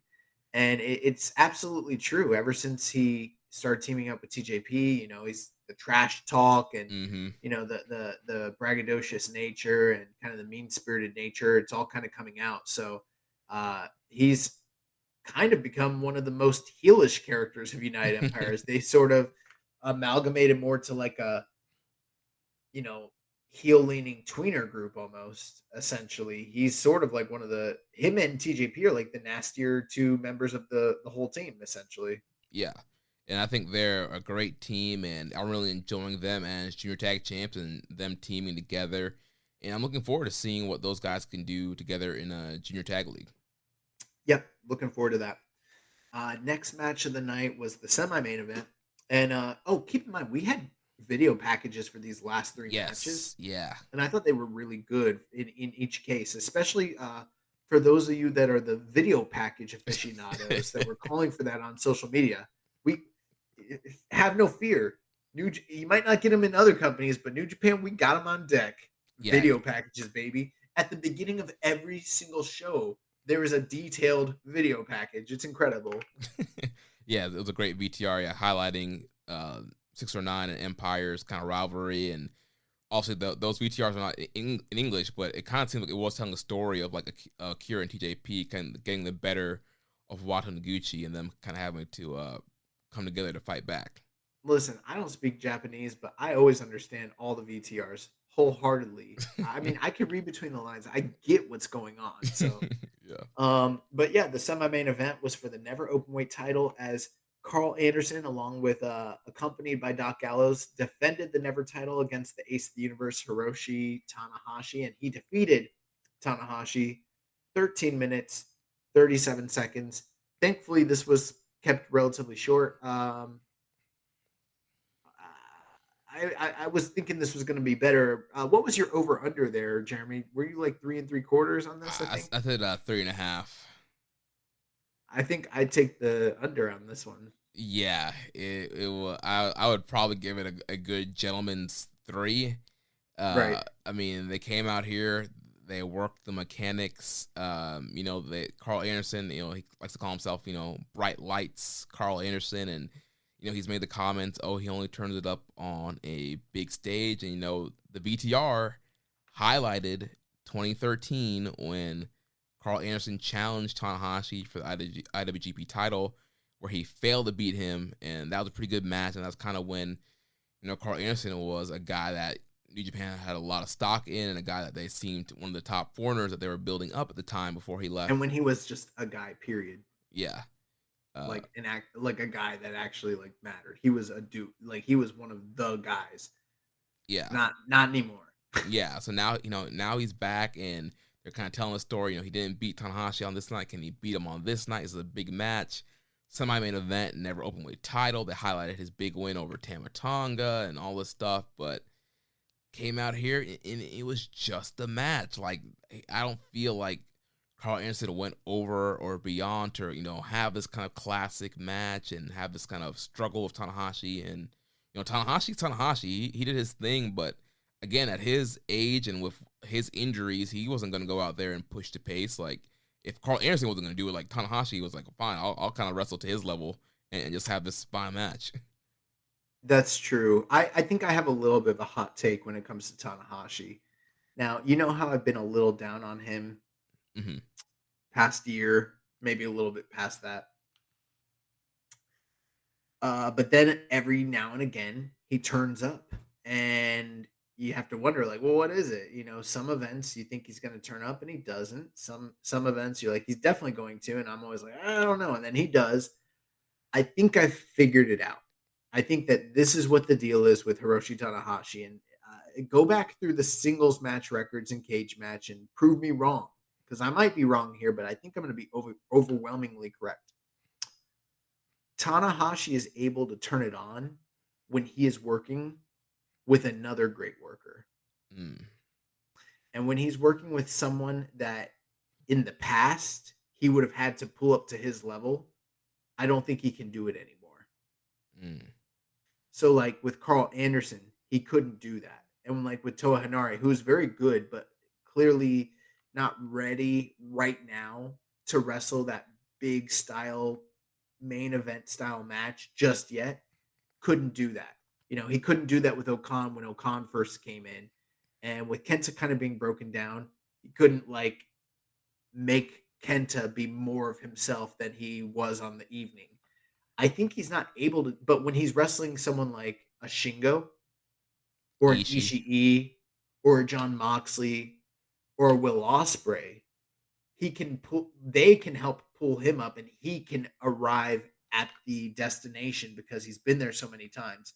But when he's being called upon to be the lead to pull the lesser talent or the younger talent up to his level, I don't think he can do it anymore.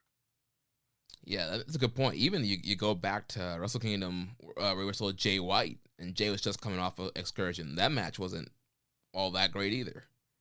Right. And so I think when you couple him with a really great dance partner, he's going to be fine for now. But in this match, and here's what made me notice it. Tanahashi was looking rough again. And I was like, damn, he's looking rough. And I was like, why didn't he look rough in the Moxley match? Oh, he's wrestling Moxley. Well, why didn't he look rough in the Ishii match? Oh, he's wrestling Ishii. Why didn't he look rough in those Shingo match? Oh, yeah. What about the Okada match? Oh, okay. Now it's coming together. Like when he's wrestling someone that's at that level, he can still go with them. But it'd be one thing to think oh, well, he only turns up because he cares more about those guys. And I don't think that's the case. I think he cares just as much about Carl Anderson. I just don't think Carl Anderson's the same caliber. Well, clearly, if you watch the match, I don't think he even came in very good shape. Yeah, he was not looking great. Yeah. I don't want to body shame the guy or anything because trust me, it's not easy to walk around with 6-pack abs all the time. I myself am trying to, tighten things up, and it's not easy. So I feel where he's coming from, but at the same time, it's a cosmetic business, and this is a guy that just a year or two ago we saw him he was shredded, yoked. Yeah. But that wasn't even just a couple months ago. Back in June, he looked in pretty great shape. This is some of the worst shape I've seen Carl Anderson like looking, and he did not look motivated to go out there and have a classic with Tanahashi. And Tanahashi was looking rough too. And the match was technically fine. It just was nothing special, especially considering the lore of New Japan Carl Anderson, which I think those New Japan Carl Anderson days are kind of done. They're done. Yeah. I think they're gone. New Japan Carl Anderson is not coming through that door. Like we got good brother Carl Anderson is what we got. Yeah, he's gonna brother you. You know. Now I did think I liked the finish of the match. All throughout the match, we had Luke Gallows interference, which is it got to be a bit much at times. But to be fair, Tanahashi hit him first. I have no recollection of that. he was on the outside minding his business, and then Tanahashi came, hit him with the baseball slide, and then kicked him again, and then he started getting involved more. Tanahashi hit his face on the ropes when he did that baseball slide a little bit, I think. Yeah. I don't know. I didn't rewind it, but that's what it looked like to me. I was a little worried. But anyways, Gallows, even if, you know what, that was a preemptive strike, because even if Tanahashi didn't attack, he's been dealing with these Bullet Club bitches for you know, almost a decade now. He knows what the score is. Yeah. You know what I'm saying? Yeah. But down the tail end of the match, Gallows just kept constantly trying to interfere. Yano came from the back. He got involved, and it started to look like it was going to become a fair fight. Tanahashi goes to the top. He hits a standing high fly flow, what Kevin Kelly likes to call the aces high. Mm-hmm. And he gets ready to go for another one. And I don't know if you noticed, he started to like, even when he went for the aces high, did you notice him wobbling on the top rope? Oh, yeah. Because even the crowd was like, oh, like gasp when he was like wobbling. You know what that reminded me of? I was like, is this real or is this some Sabu shit? Yeah.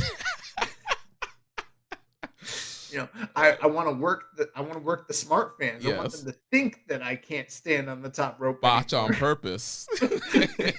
But I've been listening to those motherfuckers on Keepin It Strong Style. They think I'm done. Well, let me show them how done I am. I'm gonna stumble on the top rope. No, but yeah. So then Gallows, you know, right before he hits the high fly flow, Gallows like distracts him. You know, he has to fight him off, him and Yano. He goes for the high fly flow, hits the knees of, you know, Anderson. Down the stretch, Anderson just keeps going for the gun stun, and Tanahashi effectively counters it, you know, 2 or 3 times. But in the midst of trying to counter it, he gets his leg pulled from the outside by Gallows, and eventually, he almost gets hit with another gun stun, stops it, tries to turn it into a what does he call that? The twist and shout. Yeah, I always want to call it the shake, rattle, and roll, like the Road Dog. No, you know, Road Dogg got that from Honky Tonk. Oh yeah, Honky Tonk, yeah. But yeah, I thought he was gonna do the Honky Tonk Man move, but then that got reversed into a gun stun, clean. So 1, 2, 3, and Machine Gun Carl Anderson is your reigning never openweight tag or I don't know what openweight champion. Yeah. Then after that, we had a post-match angle. Switchblade Jay White comes down to the ring, and him and the Good Brothers are beating up Tanahashi. This brings out Tama Tonga. Gedo too. Oh yeah, and Gedo, yeah. And this brings out Tama Tonga. He runs to the ring to clear the ring out and make the save. And then he's finally about to get his hands on Jay White, and then his brother Hikuleo comes walking down the ring, and Jay's laughing and telling him, look who's coming down the ramp. And there's been a whole storyline like we've seen. We saw it play out here in Tampa of Hikuleo, where he stands with the Bullet Club. Is he going to be with Jay? Is he going to join his brothers? And it seemed at first like he was going to split off, but then he eventually lost to Jay. And then this whole time he's been a part of Bullet Club. There was even kind of the face-off with Tangaloa, I think it was, in D.C., and even Tangaloa kind of, you don't choose the Bullet Club. And then a couple weeks on Strong, Jay White got the whole promo that was kind of really pointed towards Hikuleo about, recognizing who the leader is. And so he comes out here, and it seems like Hikuleo is going to, be with Jay and attack Tama. But then out of nowhere, Hikuleo, he grabs Jay with the big choke around the throat. Crowd pops for that. And Hikuleo helps Tama Tonga clear house here, and Hikuleo has decided to stick with family, stick with his blood, and has reunited with his brother Tama Tonga. Yeah, this was something that was desperately needed. Just because, like, oh, you know what's funny? Before I watched this show, I was a little bit spoiled because I was listening to Observer, and like Dave talked about this angle, and he was like, "Yeah, I don't really get it. I mean, they had the guy take the loss in the opener, and then he's doing the big turn down the stretch, and I was like, oh shit, they like pinned Hikuleo in the opening match, and it's like, no, he was on the losing team. He didn't personally lose." Right. So the way he said that, like, I'm like, well, then that doesn't matter. Like, what are you complaining about, Dave? The way he made it sound was like he was the young boy and he got, rolled up or something. And I was like, fuck. No, yeah, they've been predicting Hikuleo on his tour. He has not eaten any losses here, and majority of the tour, his team has been on the winning side of things. Yeah, but the way he said it, just like, and then when he didn't lose, I'm like, what?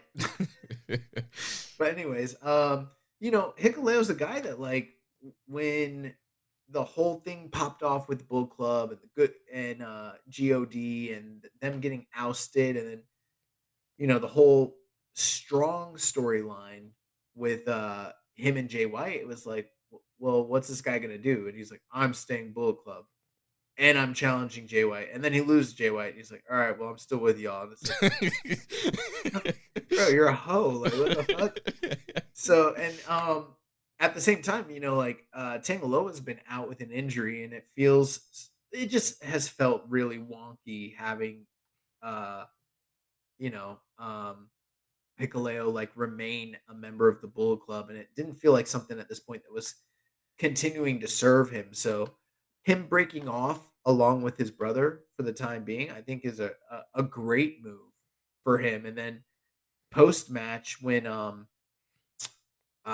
Tonga picked up the world title, but then he picked up the Never Belt and he like looked at it ominously, and then he like slowly turned and handed it off to Hikuleo, and I was like, "Oh, okay, like let's go, Hikuleo versus Carl Anderson, like run it, let's do that." Yeah, both brothers holding up the belt that they're going after. So it seems like it hasn't been official yet, but I think they might add Hikuleo versus Carl Anderson for Declaration of Power. And so, yeah, that would be an interesting shot there for Hikuleo. And, he's a guy that, he's been kind of developing over the pandemic on Strong and is doing a really good job. And I think it's time for him to kind of break out, see what you got with him, and get him into more single stuff. Listen, Itanga, if you're listening, now's the time. You talked about it years ago. You had a dream. You've got one brother going after the heavyweight title. You got a giant brother who's clearly a super heavyweight going for the open weight belt. Now's your chance, bro. If you want to do a super cut and drop a few LBs and, join the ranks of the junior heavyweights and try to claim that prize so you guys can be the trifecta, I think now is the time to do it. Maybe that's what this quote unquote injury is. He's trying to cut Yeah. down to the junior weight limit so he can come back and finally live his dream of being a junior heavyweight. Best of the Super Junior Finals next year. I'm calling it right now. Tangaloa versus Tomohiro Ishii in the finals. That match a fucking rule. Oh my gosh, that would be hilarious. But yeah, no, this is really. I like the post match angle quite a bit, and I love how the crowd popped for that for Hikuleo turning. Yeah, definitely. Yeah. So that brings us now to the main event of the evening for the IWGP United States Heavyweight title. The champion, the Commonwealth Kingpin, leader of the United Empire, Will Ospreay. He defeated David Finlay 28 minutes and 22 seconds. And boy, oh boy, what a match this was. This match was fucking incredible. Incredible. This match was as good as everyone pretended that their G1 match actually, was. Yes. However, people were calling that match a classic. No, this was a classic. That was just some okay G1 match. This was a real classic. Like, I'm talking like this might have changed my entire opinion on David Finlay as a performer type. This is when me and Jeremy were like, this guy needs to step up. This G1 is his opportunity to make the most of it. He needs to go out there and show the world who he is, put his name on it, tell them they need to put some respect on his name. And we didn't feel like he was doing that. And people were like, he had such a great G1. We're like, fuck that. He didn't have a breakout performance. This was a breakout performance. This was something that you're like, holy shit, I need to like stand up and take like notice, because this is a guy that's a force to be reckoned with. And Will is just again putting another month comes, another match of the month goes. Another year comes, another most outstanding wrestling performer of the year goes. Like, this guy is just racking up classic performance after classic performance. In a lot of ways, this match kind of reminded me of Jay White versus Juice Robinson from the Cow Palace. In another way, this kind of reminded me of like prime Kenny Omega 2017, 2018 style matches. This just felt totally different from anything that I feel like I've seen in New Japan in like 2 or 3 years. Now, I'm not going to sit here and tell you this was the match of the year necessarily. Although if you say it is, I wouldn't argue that much. It's a contender. It's a real, bro. Here's how good I think this match is. It's got 9.14 on Cage Match. I think it's criminally underrated. It's the 10th best rated match of the year in New Japan. I think that's criminally underrated. I think this couldn't be anywhere less than the top 5 matches of New Japan, depending on your taste, because this felt like something different. This felt like, when we talk about the quote unquote peak of New Japan, I think sometimes when we say that, people are like, oh, you guys are like Bullet Club, homers, or, Kenny Omega stands. It's like, no, go back and watch matches from that period. And there was a crispness, of violence, a high energy pace that like was really hard to like keep up and match, that you just don't see that often in New Japan. The closest thing we get, I think, most often is like high-end Shingo or high-end Ospreay matches. But even those guys, I think, slow it down at times. This was something where it was right out of 2017, like right out of the playbook from 2017. From the get-go, the pace of this match was insane. The energy of this match was insane. The violence was off the charts. These guys were walloping each other, and I loved everything that they did. The layout, like, this was a masterclass for, I don't want to put all the credit on Will, but in a sense, Will kind of made a star out of Dave Finlay. But at the same time, I didn't feel like it was a carry job. I felt like we've watched Dave Finlay for years and years and years and years. And there have been times where I've been like, he's had great matches against Ospreay in the past, and really great matches against Jay White, and, had great tag team matches with Juice for years. And there's been times where he's been out and he's come back and he's made a splash. We've been impressed with an aspect, like an aspect of like it'd always be like this. He had a really great match, but his look, but his charisma, but his facials, or like one time he came back, it's like he looks great, he's in great shape, but like the fire's lacking. There's just always something that wasn't connecting.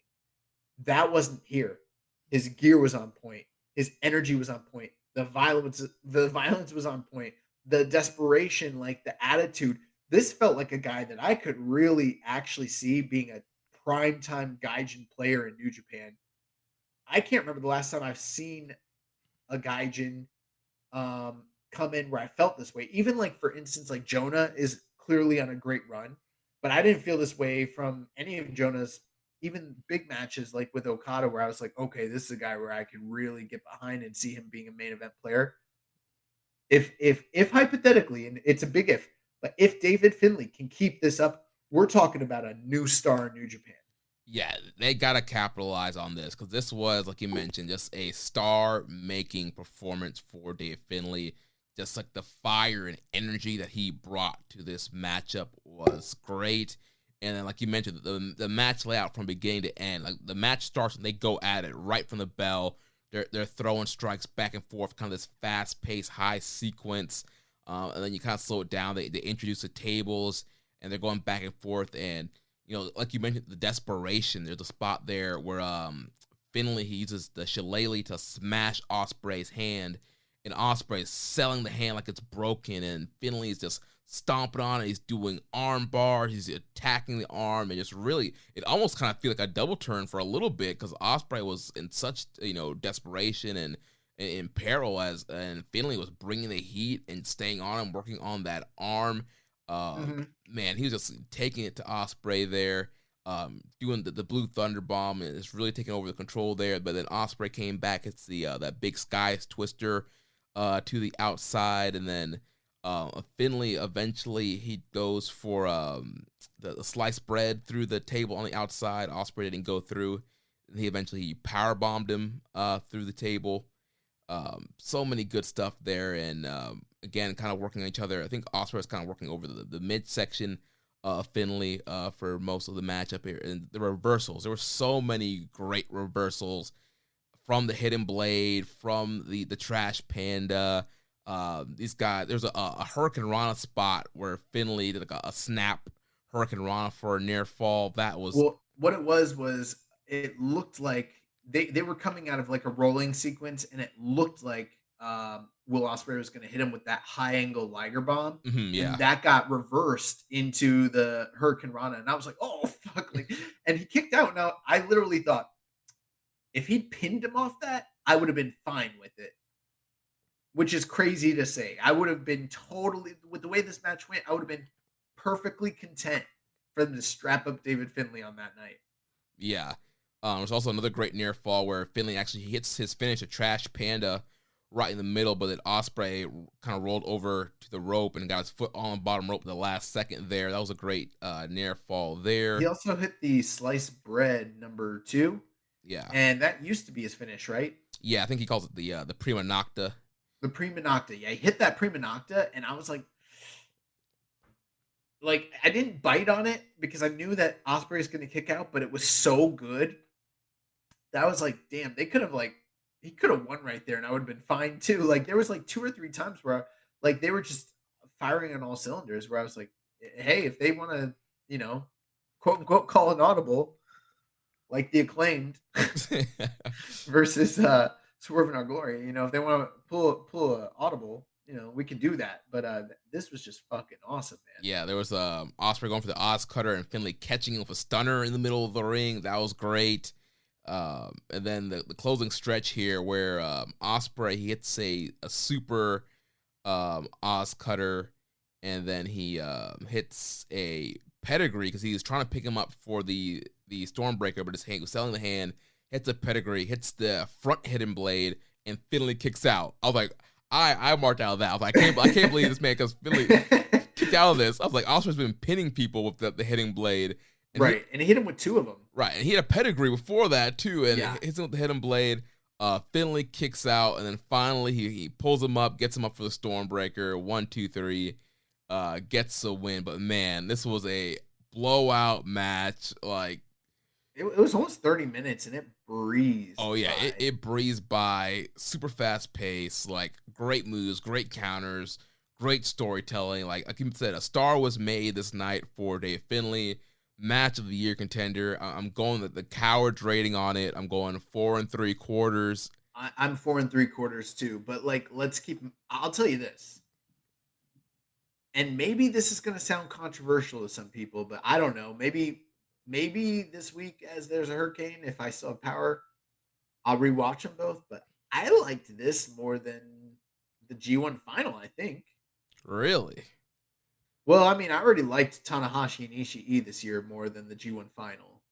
You know, the G1 final, to me, the G1 final is incredible, an incredibly wrestling match, and has all this history and story behind it. But like, I don't know, man. Like this match just fucking ruled. Like it was great. It was really great. But even if you disagree, it's got to be like on your short list of New Japan matches for the year. It's probably in the top 5. It's up there with this. It's up there with that Tanahashi Ishii match. It's up there with Ospreay and Shingo. It's up there with Ospreay and Zack Saber from the New Japan Cup. Like it's it's just incredible. Also, one thing I loved in the early part of the match, they're doing all this really hard brawling using the outside barricades and everything. And there's a point where Osprey picked up the timekeeper's table and just Oh yes. walloped the fuck out of So that was actually a receipt. So there was a press conference the day before, that's right. and they kind of spoofed the AEW fight because Finlay threw a chair at Will Ospreay, kind of mimicking the chair being thrown at Matt Jackson. So Did anybody bite anybody? I don't know, maybe Okon, he got those fangs, maybe he bit somebody. But then That's funny. so here, this was a receipt. Ospreay threw the table at Finlay. Bro, he threw that shit so hard. Like Yes, and we already know this is a Japanese table. This isn't your normal American easy break table. This is the but here's the thing that was so great about that. They did the classic Kenny Omega set up the table, forget about it, come back to it at the tail end stretch of the match. Yeah. But in a lot of Kenny's matches, he would pull it out and set it up, and it would be very purposeful. And a lot of WWE guys do this too in TLC matches stuff, but they did it quote unquote organically because the table just happened to be there because he happened to use it as a weapon. It wasn't like I'm going to set this up and use it later. Like at a certain point, yes, they did set it up, but that's because it was already in use. Same thing with the other table that came into play. The only reason it came into play was because David Finlay was out of it under the ring and was trying to find something to hold on to. Right. Ospreay And tried to pull him, yeah. And Will pulled him, and he happened to drag the table because he was trying to just grab onto something. I loved those little details. Plus, bro, I'm gonna tell you right now, anytime there's a part of a match where someone's hand gets injured and then they work over the hand, I don't know why. Like, I'm not like a quote unquote body part guy. Like, I don't love body part selling necessarily, although sometimes I do when it's good. But I always love it because it's so rare in a match that a hand gets injured. But like, remember like in Sasha and Bailey from Brooklyn and how good that was? There's also a very famous Takada match in New Japan from like I think it's like 87, maybe 88. But it's called like the handbrake match. And I think he actually did break his hand, but they worked it into the rest of the match. It's him and Hase. I'm pretty sure it's Hiroshi Hase. I could be wrong on that, but don't quote me. But I believe it's a junior match from the 80s, and it's very famous from the era because it's the handbrake match, and they work the hand the whole match. When he, I don't know if you covered it in the part you were talking about, but there was a part where they were brawling near the tables, and unbeknownst to Ospreay, Finlay was grabbing the shillelagh that was stored in the corner. And while Ospreay's looking away, he just fucking smacks his hand. Right. Or he really smacked the table, but he smacked his hand. And yeah, you did bring it up, but like the impact, the sound, and then the selling were so money. And then the rest of the match, the way he's selling the hand. Yeah, and then you had Jeff Cobb at one point comes over and snaps like his fingers like back into place, and Gideon Gray tapes his hand up. Yeah, that was awesome. I love little details like that. And so some of that stuff just really took this over the top for me. I feel like if this crowd had been allowed to cheer, we're talking about a 5-star classic. Yeah. Just this was just outstanding. Big congrats to Dave Finlay. He deserves this. I loved the VTR, how in the VTR they talked about how like they paralleled their careers, and Dave Finlay was like, I'm the same age as this dude. We're born the same year, and my first Super Juniors, this guy's winning the tournament, and I'm losing every single match in the tournament. Yeah. And then they're showcasing like the paths that their careers went, and how like Ospreay's just been on top, racking up all these accolades and successes in every division he's been in. And then you look at Dave Finlay, and it's like defeat after defeat, Blade challenge Runner, after Blade challenge. Runner. Yeah, he's just getting his ass beat. Jay White just beating this man. Bro, that VTR was good enough for me, who I don't consider myself a big David Finlay fan necessarily, but it was so good. I was like, fuck yeah, let's go, Dave. Like, Juice don't want to show up. You gotta do this for Finn Juice. Someone's gotta carry on the legacy. Oh man, yeah, this match was super awesome. So if you have not watched this matchup yet, you need to go out and watch it. It's incredible. Match of the year contender, and voting season is right around the corner, and I have a strong feeling this will be in contendership as one of our candidates for our match of the year award. So you're definitely going to want to watch this one. Then after the match, we had a post-match angle. United Empire, they're all out there, and they're all celebrating. Great Okon's doing his whole post-match thing. And then out comes Tetsuya Naito walking out and speaking really good English, challenging Will Ospreay to a match. But then out comes Zack Saber Jr., and the crowd popped for Saber coming out, and he comes out and is saying, no, he deserves a shot at the title. And he's like, you know what? How about me and you, Naito? We wrestle first, and the winner of us faces Will Ospreay. And they kind of kept, Ospreay was trying to interject, but kept cutting him off, and Naito's calling Ospreay amigo and not answering Saber. This whole back and forth thing, and they're yelling at each other going up the ramp. They cut their post-match promo, and we figure out that Naito and Saber will be wrestling at Royal Quest. Yeah, that whole thing was pretty funny. I liked it, and I think that's a good setup, and I think that kind of gives Ospreay a little bit of a break, and it gives us a fitting reason to get the big rematch between Naito and Zack, and we have a stakes behind it. So yeah, I'm all in favor for all of it. So it's very good. Yeah. I had a couple questions here from MJ Does PR. He says, why is Naito always shoehorned into weird championship scenarios? Double gold dash, that weird thing with Ibushi to get him in the dome, and that weird tag team situation with Tekkers and Bishamon, and now this. Well, sometimes there used to be, before AEW became the big threat to the Pearl Clutchers on the other side. New Japan used to be that way, and used to see all these really weird arguments pop up about why New Japan sucked from people on the other side of the aisle. It's strange how when another alternative that was bigger in the West popped up, a lot of those criticisms just kind of dissipated, right? Yeah, look, New Japan's not so bad.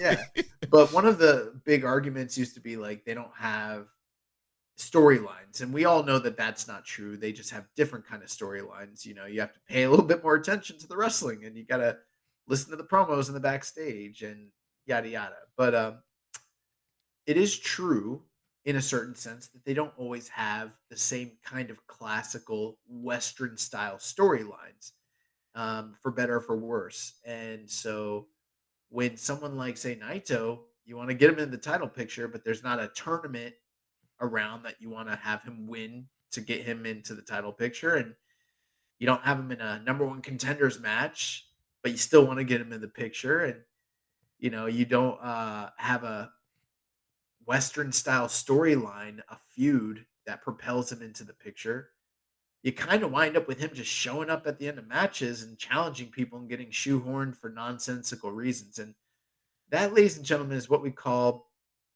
probably bad booking, honestly. And Yeah. It's not because, and don't get me wrong, it's not because Naito isn't deserving to be in these spots. He definitely is. It's just, it kind of just becomes a lazy booking crutch. And you can get away with it once or twice, but I agree with MJ Does PR. He brought up quite a few times where they've sort of done this. And if I was Naito, I personally would be a little bit annoyed by it. It's like you can't find a more natural and purposeful reason for me to be involved and to get to where you're wanting me to go without me just kind of coming out there and compromising my character a little bit. Like that kind of sucks. Yeah, essentially, they're just coasting on his popularity. It's like, That's it. why is Naito in this match? Because he's Naito.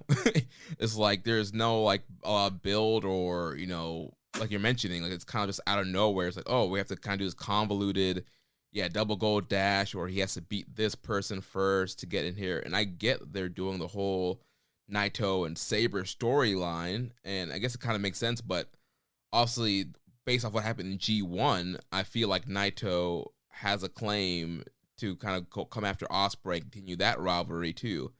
Well, here's one thing I didn't like. Naito comes out, says, I want a title shot. Okay. You didn't beat this guy in the G1, but okay. I guess you're the first.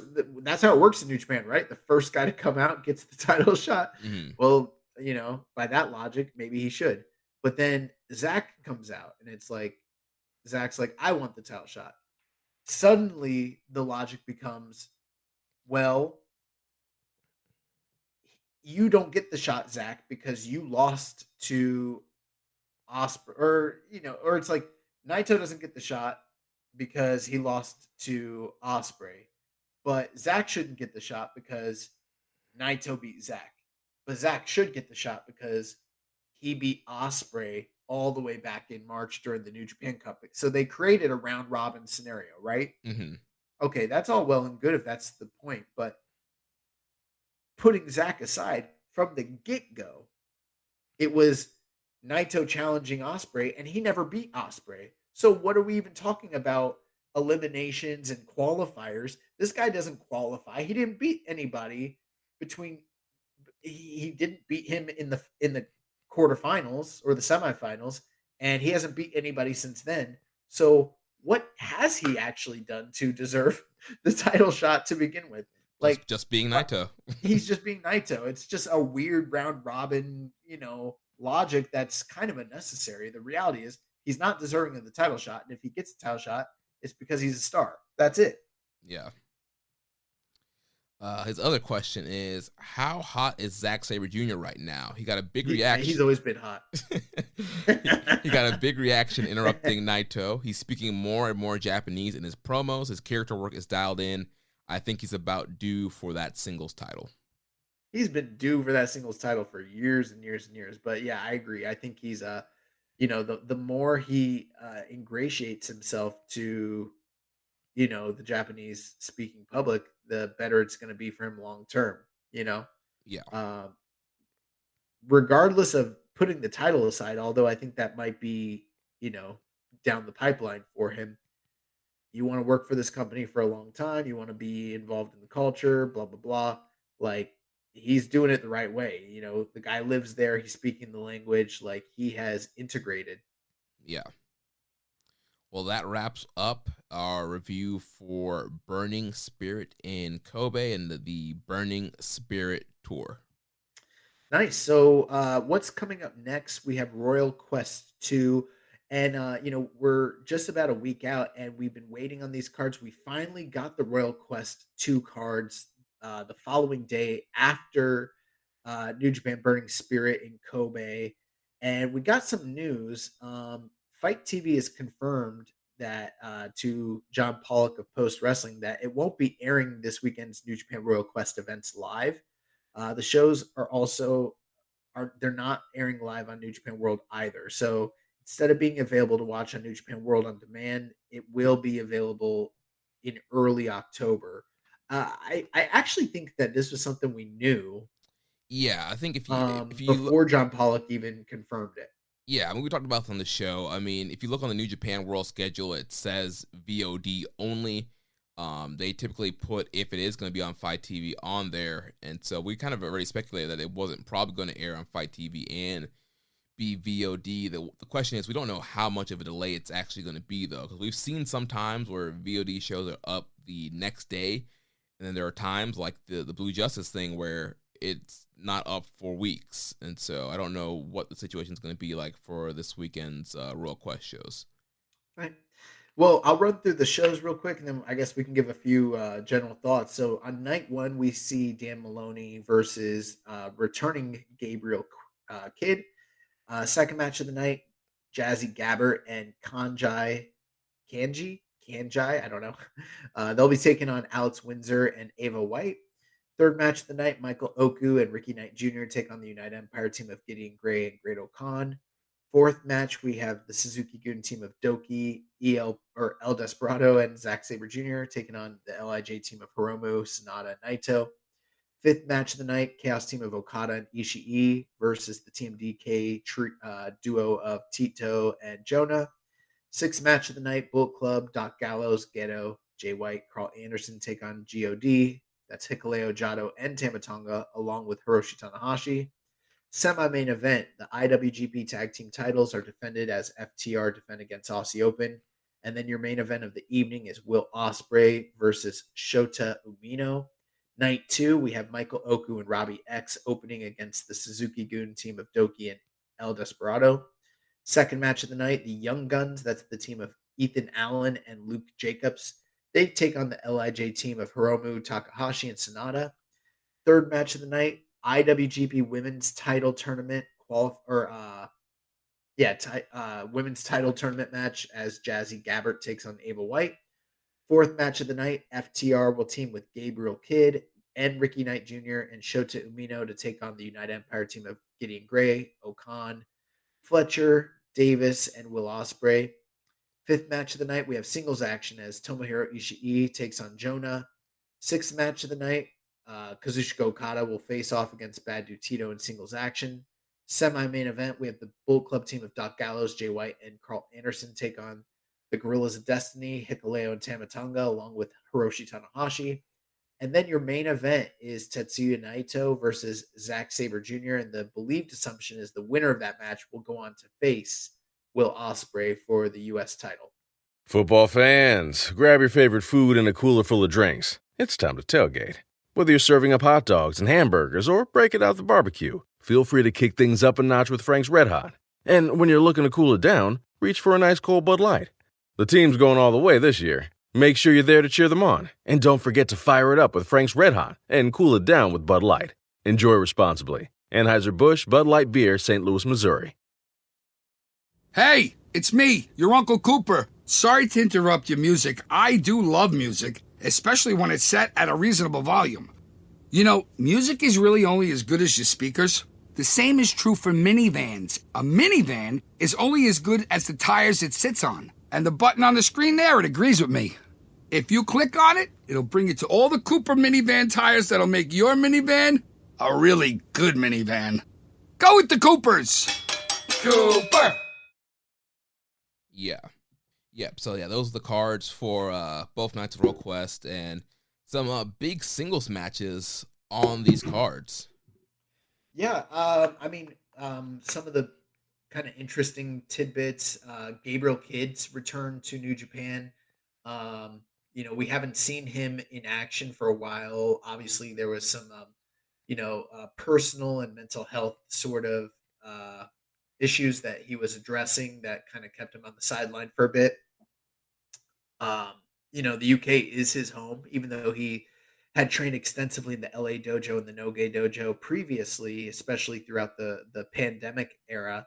So I am wondering if this is, there's been no reports that he's been let go or he's no longer with the company or anything like that. So I am wondering if it's like they're in the UK, maybe he's doing better. They're going to include him on the show, but that doesn't necessarily signal a full return. Mm-hmm. Or if this is the beginning of him, coming back to work with New Japan in Japan proper, because there was a recent Instagram story that he'd put up, I believe it was Instagram, where he was in Japan not too long ago anyways. Yeah. So maybe everything's he's doing better and he's in a good place right now, and this is kind of the restart for him. Yeah. Another thing too, there's a lot of Rev Pro UK talent involved in this show. Dan Maloney, Michael Oku, the Rev Pro British champion Ricky Knight Jr., Luke Jacobs, Ethan Allen, just kind of like Robbie X. So, quite a few, plus some of the women that are involved too, Jazzy Gabbert, Alex Windsor, Ava White. So, there's going to be heavy participation from Rev Pro as well, which I've seen some criticisms of this. I'm personally, I think it's a good thing. I don't know. Yeah, I think it's all good to kind of mix in the Rev Pro. I mean, it just kind of reminds you when New Japan would send guys over to Rev Pro for some big matches, and you had like Keith Lee and Ishii and Suzuki on those shows. And so I like the relationship between Rev Pro and New Japan. And I think it's kind of good to see their guys mixed in here on the show. Also, you also have, we talked about earlier, you have the FTR match defending against Aussie Open. Will Ospreay and Shota Umino, big main event. As of right now, this is a non-title match, and not the first time Ospreay and Umino have faced off. And Umino's been doing his excursion in Rev Pro in the UK, becoming a big star in that part of the world and getting over there. And so it's a big matchup for him, big rematch, and I think a big stage for him to kind of show the world kind of what he's been doing. Hypothetically, dome season, we're not that far away.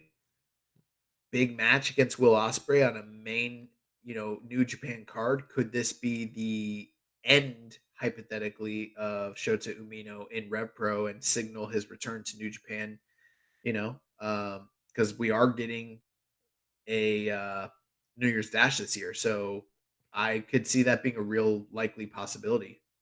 Yeah. Then that second night has some really strong singles matches. Ishii versus Jonah. That's going to be a great. Okada versus And Bad. they wrestled not too long ago, earlier this year in Impact already. Yeah, They had they a did. high-profile Impact match, so it's kind of a rematch here. Yeah, big rematch. Okada versus Bad Dude Tito. Bad Dude Tito getting some great opportunities. Bad Dude Tito's going to shock the world, my guy. I'm telling you. This man is killing it, man. Now he's got a shot here against Okada. And then we mentioned the main event there. Naito, Saber, winner's going to potentially face Will Ospreay down the line. So overall, some strong matches across the card. We had a question here from the Broken Poet. Says, as a person who's going to the Royal Quest shows, I am disappointed in the amount of Rev Pro talent on the show. Do you think this is because of them lending the equipment of Rev Pro? Do you think they could have had a one banger show and are relying on the name of NJPW too much to sell tickets without any actual cards being released, especially for international shows in the States and here in the UK? Cheers. Well, I got to tell you, I think it would be a slap in the face and very disrespectful for them to come to the UK, run a big show, and exclude their exclusive, European/UK partner, which is RevPro. So they've been working together for a numerous amount of years at this point, and sometimes that relationship's been stronger than others, but right now it seems to be a strong period. There's a lot of young talent involved in RevPro that really drudged through the pandemic era that have had no exposure to New Japan. They haven't worked with this talent. They haven't been on this kind of stage. And there's a lot of Puroresu and New Japan fans that don't know, a lot of these names. I mean, Michael Oku might be the guy, and Ricky Knight Jr. might be the two guys that have had the most exposure just from the network. But by and large, most of these guys haven't worked that much with New Japan at all. So it's a great opportunity. If you're a UK wrestling fan, this is a great opportunity for a lot of those guys and girls to get the rub and to get the experience and to get the reps in. And I think it does a lot of service to RevPro to include them in this. It would be super weird if New Japan showed up and didn't include the UK talent. I do understand that a lot of UK fans are attending these shows because they want to get the authentic New Japan experience, but the reality is it's a New Japan show in the UK, and they're going to work with their UK partners. It's just something you kind of have to accept. In the same way that when they came to whenever New Japan came to the US and they worked a big, US show, they always had Ring of Honor talent involved, whether we wanted it or not. Yeah. It's just part of the territory. They're not going to not include their partner in that country. Yeah, so I just pulled up the 2019 Royal Quest card. I'm just going to read off real quick, and I want your opinions if you think this one-day card is better or this two-night weekend show is better. So in 2019, they had Roppongi 3K, Rocky, Sho, and Yo, against Taguchi, Shota Umino, and Ren Narita. You had Kota Ibushi and Juice Robinson against Yujiro Takahashi and Hikuleo. You had Will Ospreay and Robbie Eagles against Taiji Ishimori and ELP. You had Naito and Sonata against Jay White and Chase. You had Tama Tonga and Tangaloa defending the IWGP Tag titles against Aussie Open. Kenta facing Ishii for the Never title. Tanahashi and Saber for the Rev Pro title. And then the main event was Okada and Suzuki for the IWGP Heavyweight title. Yeah, as you continue to read along, I think that 1 day card does sound better. Personally. I mean, that Birds of Prey versus Bullet Club tag team match, that was really incredible. Keep in mind, Kenta was fresh off the heels of his Bullet Club turn, and him and Ishii, they had a match that was so crazy that I think Kenta got knocked out in that Kenta match. got knocked out. And then, you got a giant IWGP title match between Suzuki, who's a big draw in the UK, and then obviously Okada's Okada. So top to bottom, yeah, I do think that that's a better card, but that was 2019. That was pre-pandemic. That was before Speaking Out. That was before Britt Rez fell apart. That was before a lot of things that have happened over this course of time. There's a reason why, like, at that time they were in the Copper Box. I think the Copper Box is a lot bigger building, or even if it's comparable, they drew a much bigger crowd to that 1 day show than they will at the Crystal Palace, auditorium for these 2 night shows. Their business just isn't the same in general in the UK as it was several years ago. Yeah, it's not the same pretty much anywhere in Japan, U.S., or UK. They're still recovering and trying to reestablish themselves in all markets, especially the foreign markets in the U.S. and the UK. And like you mentioned, it's the same thing we're seeing for the New York pay-per-view. They're running these smaller venues because they're not as hot as they were, and that's what they have to do. And here in the UK, again, they're running smaller shows, so yeah, they're not going to throw an IWGP title match on here because it's a smaller venue, a smaller show. Yeah. Had they been running the Copper Box or somewhere bigger, they probably would have just did a 1 day super card kind of show. But they need the revenue, so they're going to do 2 nights, and they're smaller venues. So I mean, you still got some big singles matches on both nights, but yeah, you don't have a lot of title matches like you did in 2019.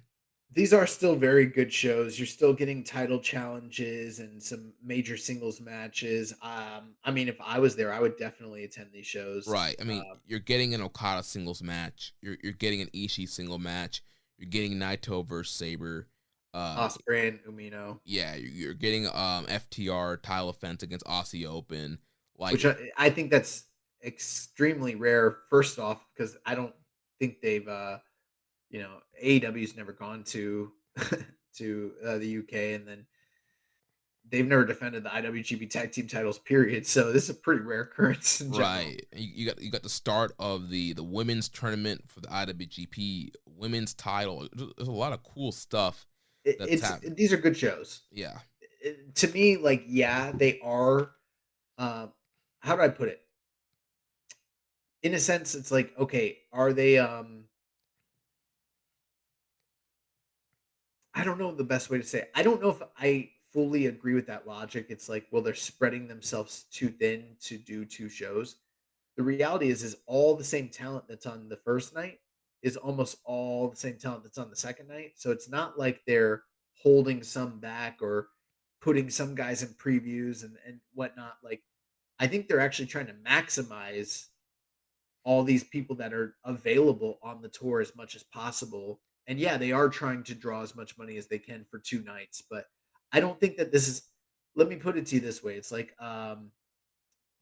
in the case of like a regular New Japan show where they split the nights, they'll put like 2 or 3 different title matches on 2 or 3 different shows, and then everything beneath it is weak and kind of, not great looking. And it's like, man, you could have had one really good show by putting all the strong matches together, but you actually have almost nothing but strong matches on these shows. Even if there's nothing that's like tip tier top blowaway outside of like the main events. These are still really strong cards top to bottom. They're not giving you a bunch of junk. Yeah, these are good cards.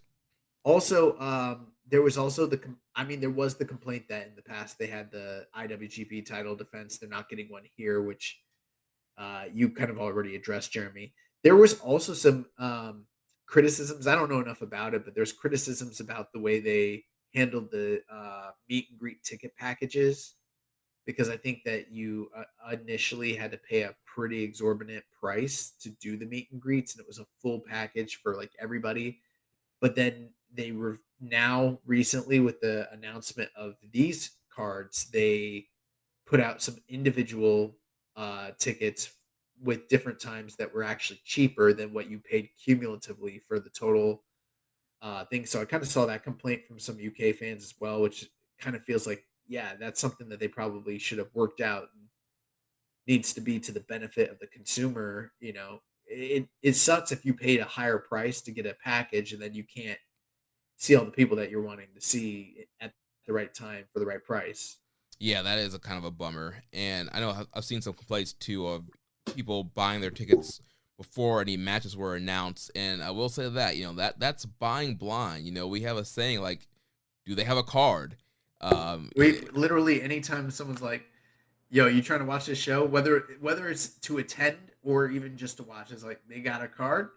Yeah, it's like, if a show doesn't have a card, yeah, I understand buying off the reputation, and we've done that several times to shows, and sometimes it's been good and sometimes it's burned us. But if you're buying blind to a show, like, you cannot expect to be, get guaranteed what you think's going to happen. Like, cards, something could change. Like, if the card's not even there, like, you don't even know exactly. They got your money, kid. They can give you whatever they want. So moving on, we have the updated Declaration of Power card. 5 matches have been announced. So in your main event, Jay White versus Tama Tonga for the world title. Okada versus Jonah for nothing. Third match of the night, non-title match as Ishimori wrestles Kushida, who, the storyline here is that Kushida has not done enough to be deserving of a title match against Ishimori. Well, I mean, it's kind of true.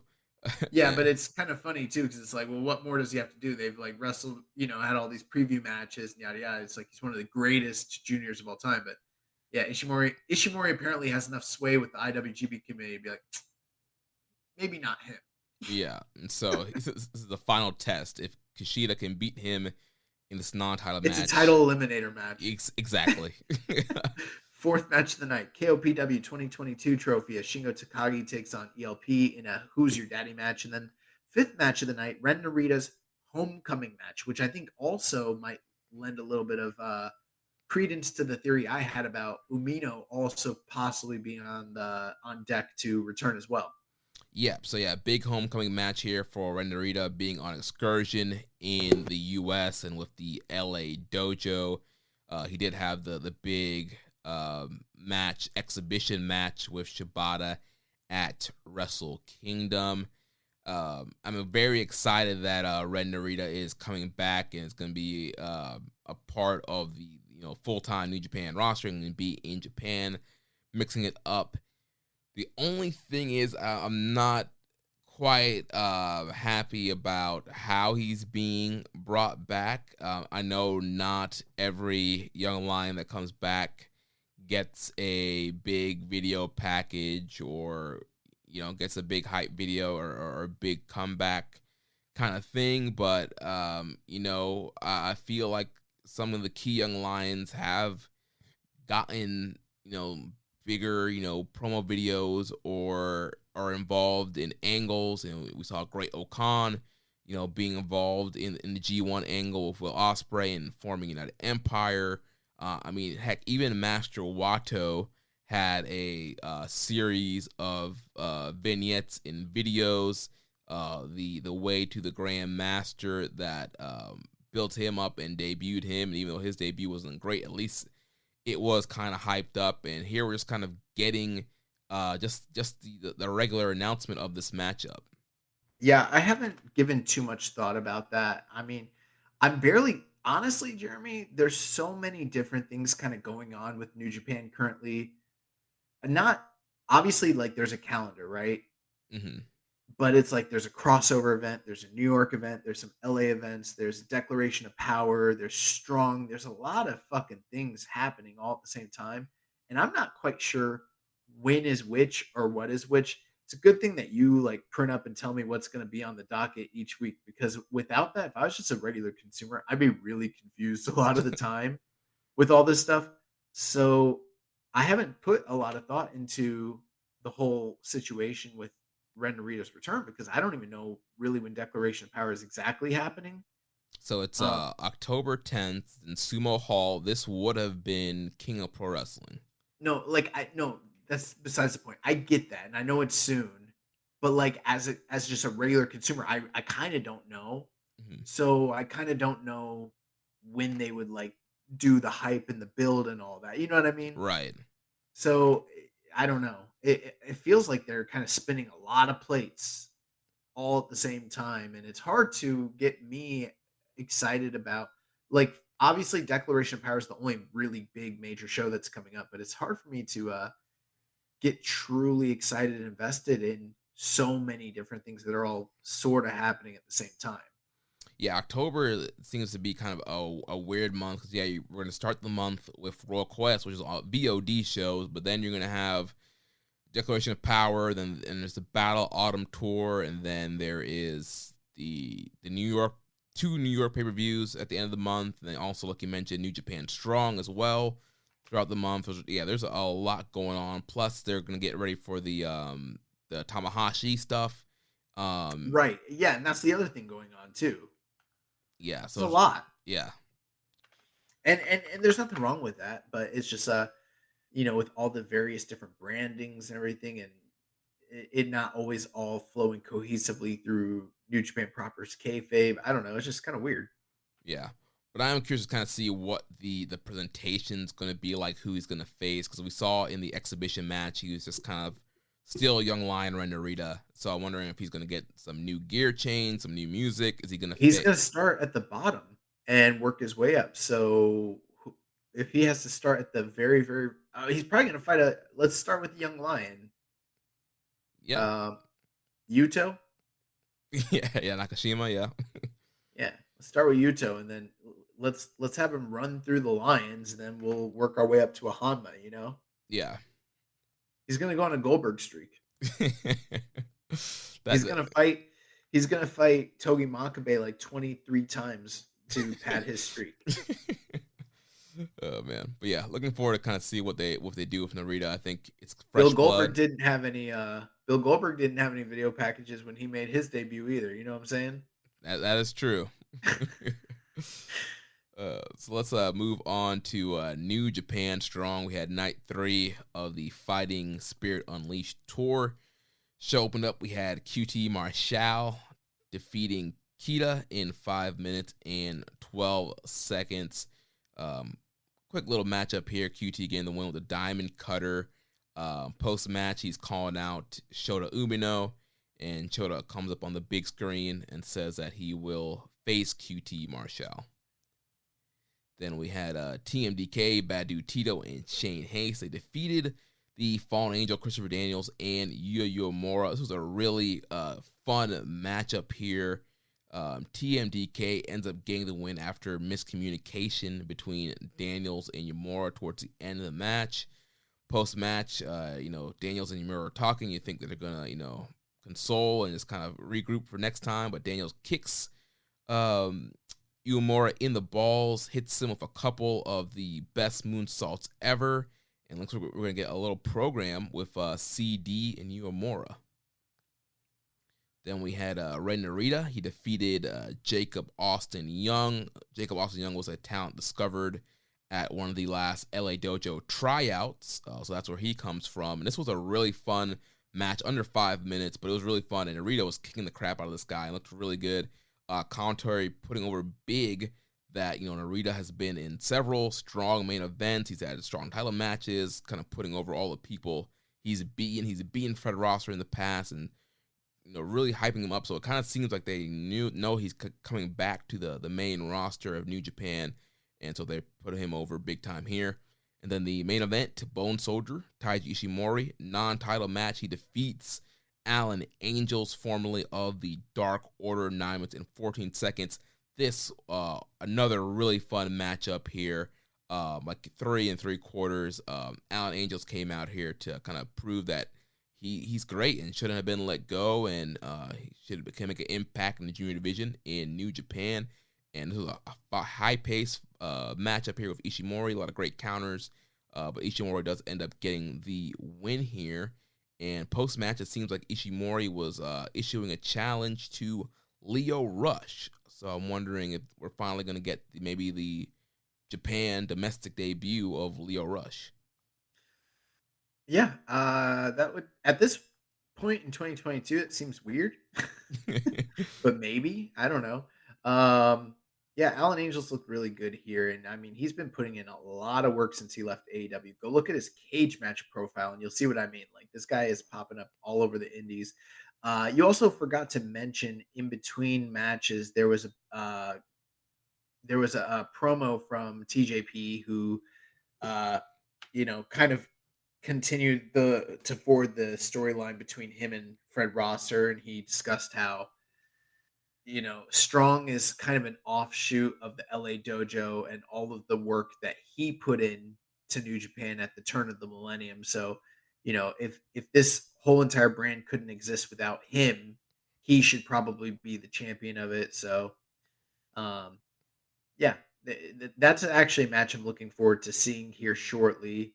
And all in all, I thought the show was very good. I thought every match was good. There was several angles and storylines, and stuff with QT and everything like that. And then the post match with Yumura and Christopher Daniels, that whole turn, which it's kind of funny because it's like I don't know. Like, Daniels was a face, and now he's a heel, and is this going to carry over to AEW? I have no idea, but whatever. I mean, he's like never on TV for AEW.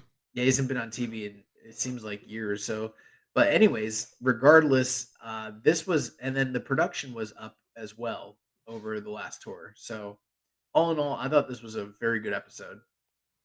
Then next Saturday, October 1st, we'll have the conclusion of the Fighting Spirit Unleashed tour. We'll have Kevin Knight in the DKC facing the Stray Dog Armies, Bateman and Barrett Brown. Aaron Solo of the Factory will be taking on Che Cabrera, and then Che Cabrera, and then the main event will be for the NJPW Strong Openweight Championship. The champion, Fred Rosser, will defend against TJP. TJP has the opportunity to become a double champion here. And it will be interesting to see if they run the controversial angle post-match that occurred for the live audience. Yeah. Well, let's jump into some news. This coming Wednesday on AEW Dynamite, we have a AEW World Title Eliminator match as Rock Hard Juice Robinson faces one Jon Moxley, and these guys have a lot of history with one another in New Japan. Yeah, I mean, obviously, Mox, that was his kind of first big feud, his first match in New Japan, coming in to face Juice Robinson for the coming into G1, and before that, right? It was, Super Juniors, no, Dominion, right? Or Super Junior Finals. The Super Junior Finals. Right, he faced Umino at Dominion. So yeah, first match in New Japan, and these guys had histories, matches in G1, matches at Wrestle Kingdom. And we've talked about it several times on this show. We feel like Mox is the guy that kind of broke Juice. Juice was on momentum going on the way up the card in New Japan, and then he faced Mox, and it's just never been the same since then. Yep, that's true. Next bit of news, Keiji Muto and Hiroshi Tanahashi will compete with each other one final time at Noah's Pro Wrestling Love Forever 3. The event is set for Sunday, October 30th at Tokyo's Ariake Arena. Muto will team with Nomichi Marufuji and Yoshiaki Inamura against New Japan Pro Wrestling's Tanahashi, Togi Makabe, and Tomoaki Hanma as part of the Muto/Great Muda's retirement tour. The two appeared at a Monday press conference where Tanahashi presented Muto with 38 roses in recognition of Muto's 38 years in wrestling in a show of respect. Pro Wrestling Noah announced Saturday morning that Sting will be teaming with Muta at Muta Final Bye Bye, the event that will feature Kichi Muto's final match under the Great Muta persona. We're pleased to announce that the participation of AEW superstar and international pro wrestling legend Sting at the Great Muta Final Bye-Bye event, which will be held Sunday, January 22nd, 2023 in Yokohama. Noah's announcement read, "It was the Great Muta who came to the unexpected rescue of Sting on AEW Rampage Grand Slam this week. This incident triggered him to partner with Sting at the Yokohama Arena event." And if you know your history, these two guys have warred against one another, teamed with one another, and that, spanned from, Jim Crockett to WCW to New Japan, all over the world, in the US and Japan. Yeah, so Muto also getting some big stuff here for his retirement tour. There should be a lot of fun. That 6-man with Tanahashi, then teaming up here with Sting. Should be a lot of fun. Tourist travel to Japan will open up on October or 10/11. What does that mean? October 11th, yeah. Oh, okay. I was like, what? October 2011? Wait, what is 10/11 mean? October 11th. Okay. The way I'm reading it is just bothering me. I don't know. It's freaking weird. Okay, so October 11th, tourist travel to Japan will be opening back up. So if you're planning to potentially, like, for instance, maybe go to Japan for, dome season for January 4th, that now seems to be a possibility. So I've even seen a few friends of mine booking tickets and everything. So yeah, that is pretty cool. Kairi, formerly known as Kairi Hojo and Kairi Sane in WWE, has been announced for New Japan's IWGP Women's Championship tournament. Stardom revealed this on Thursday. She's going to be a semifinal participant in the tournament's international bracket and has received a first-round bye. Kairi will face the winner of Alpha Female versus Ava White on October 23rd on a Stardom Tag League event, with the winner advancing to the finals at NJPW X Stardom Historic Crossover on November 20th. The winner of the tournament will be crowned the first IWGP Women's Champion. So I'm expecting them to just strap up Kairi. Yeah, I mean, depending if Maya's in the tournament, I think that's another good option. But as of right now, based on what we know, it's all signs are pointing to Kairi. Don't be surprised if we get a Mayu Kairi final. Yeah. Okada Ospreay will be airing this Thursday on Access. That was the G1 Climax Finals this past year. So if you haven't seen that, check it out, and it's available on Access this coming Thursday. Also, at the CMLL anniversary show, there was a congratulatory message from Naoki Sugabayashi, the chairman of the board of New Japan, who said that the company hopes to do Fantasticamania in 2023, COVID protocol permitting. Traditionally, that's the tour with CMLL talent working with New Japan talent for lucha shows. There, the New Japan talent works for more of a lucha style. Hiromu Takahashi, who first became a star in CMLL, also teased the idea of LIJ going back to CMLL. So pretty cool news. Hopefully that does happen again. And last bit of news here, DDT ran Cork and Hall, only opening up half the arena to allow cheering on September 18th, and sold out with 715 fans for Jun Akiyama's 30th anniversary match. Akiyama teamed with New Japan's Yoshinobu Kanemaru and Tetsuya Endo to beat Yuji Nagata and Konosuke Takeshita, as well as Shunma Katsumata in 20 minutes and 34 seconds when Akiyama pinned Katsumata with the wrist clutch exploder. Nice. Now we have a few questions here, and then we'll do recommended match of the week and wrap the show up. First from ESJ. Who got the best theme in New Japan? Tetsuya Naito, hands down. Yeah, the LIJ team, the Naito team. It's great. Les Commission 7252. Who do you guys think could be the next Tiger Mask? That's a weird question we get from time to time. The funny thing is we always one thing I see people ask a lot, especially in the Reddit, sometimes on Twitter too, is like, who could be Tiger Mask 5?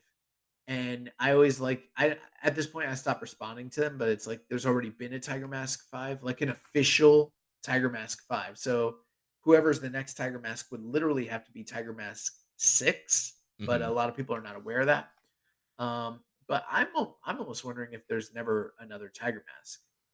Yeah, I mean, I don't know who like owns the rights to it all. right. I mean, at this point, I don't really think you need to create another Tiger Mask. Like, make something new, do something different. But I mean, I guess you could always put a young lion or some high flyer that you want to bring in. But I think at this point, I would just kind of end it with Tiger Mask 4. I would do Watto. I mean, you could get send him away, and then bring him back, just like they did Ibushi that one time. I mean, you could do that. I mean, the Master Watto gimmick is obviously, I don't think he's going to get, past where he's at with that gimmick. I don't see him being junior champion as Master Watto, so maybe that you can do that. Well, I could, because it's the junior title, and pretty much everybody gets to run with that shit. But, it's one of those things where it's like, you take a young guy, you put him in the Tiger Mask gimmick, maybe he runs with it, maybe he flounders. It's a gamble. You don't know. But the nice thing with Watto, he's already floundered. So now you're just you're like, all right, we already saw what we got that way. Let's try it the other way. Let's saddle him with the gimmick and see how he does. And I think that might be better for him. Who knows? Yeah. He also asks, what forgettable moment in New Japan comes to you guys' minds this year? Sadly for me, it's Sonata winning his first singles title against Tanahashi. The reign was so quick with no defense that it became a blur and has already been forgotten. Oh man, that's true. I think he meant what unforgettable moment, or does he mean was there something that was cool that happened this year that's been forgotten? Yeah. He said what forgettable moment? Yeah, I think what is something that should have been a big deal that probably has gotten forgotten, like Sonata winning his first singles title. First thing that comes to mind for me is how amazing Tanahashi and Tomohiro Ishii at Dantaku was. And I feel like nobody talks about that match, and no one seems to remember that we saw a match for the ages this year. Yeah. For me, I think about Shingo main eventing night 1 of Wrestle Kingdom against Okada. That's a better answer, actually. Yeah, like that was also a big moment for Shingo. It was a great matchup, and I feel like nobody, not even the PWI, has remembered what Shingo Takagi has done. They didn't even remember he was champion. Yeah. Didn't they put Jonathan Gresham above him? Yeah, Shingo's not even, I don't think Shingo's in the top 10. Bro, fuck them, dude. Oh my God. And Les Commission's last question, he says, for each Bullet Club leader, Prince Devitt, AJ Styles, Kenny Omega, and Jay White, how did the Bullet Club benefit from their leadership? The only thing I can come up with is merch sales and Tama Tonga becoming a main eventer once he left Bullet Club. Well, I mean, sure, but I mean, you could pretty much say that. I don't know. That's a weird, no offense, but it is kind of a weird question, because it's like there's a kayfabe aspect to it, and then there's, a performance aspect, and then there's like the business aspect. These are all different things. Like for instance, Tama Tonga becoming a main eventer, that's quasi business, quasi kayfabe. But then the merch sales, that's just business side of things, that has nothing to do with anything else as far as like the actual optics of the group or their profile or, the storylines or their any of that stuff. I think all 4 leaders have been great. Yeah. In different ways. Yeah. And I think each one of them kind of had even though they're all great, I think they all had their own kind of role and way they carried a Bullet Club. Obviously with Devitt being the first leader and kind of rising Bullet Club up, and then kind of handing things over to AJ Styles, and AJ was coming off that hot run in TNA and Impact, and he had some great matches with Okada and just kind of carried the momentum of Bullet Club with his reputation. Then you hand things over to Kenny Omega again, who was killing it in the junior division and moved up to heavyweight and was killing it there. And again, with his momentum and the great matches he was having and the legendary matches he was having with Okada, like that Bullet Club, that kind of rubbed off on Bullet Club as well. And then you switch over to Jay White, and that really helped elevate him into that main event picture and to get him to the spot where he is now to be IWGP champion. The other thing too is like, let's not beat around the bush. What's typically, and I'm not saying exclusively, like there could be ancillary benefits, but the primary reason that a stable or a faction exists is to get over the leader, not Right. for the leader to get everybody else over. It's a platform for the guy to become a star. So did Prince Devitt become a star when they founded the Bullet Club? Did he jump from being like just a good junior to being seen as a credible heavyweight contender? Yes. AJ Styles. Now, here's the one thing I will disagree with you, Jeremy. He was not coming off of a hot TNA run. He had hot years in TNA, and he was coming off of a lackluster and unceremonious ousting from Impact. Yeah, well, And that's what I meant was just kind of like his reputation of great matches. of Even though course, he was in horrible storylines and it didn't lead the best way, he was still having the best matches in that company. right. And AJ Styles came in and strapping the Bull Club to him and putting him in there with high profile matches with Tanahashi and Okada made him such a big star that he was able to literally go from WWE saying we have nothing for you, no interest, to it's like you can skip NXT, come to the main roster, let's bring you out in the Royal Rumble. Yeah.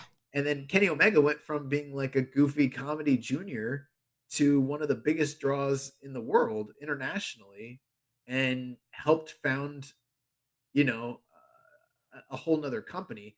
Devitt's in AEW, or WWE. AJ Styles went to WWE. Kenny Omega went to AEW. All three of them did huge business when they were top guys. AJ Styles and Kenny Omega both became world champions.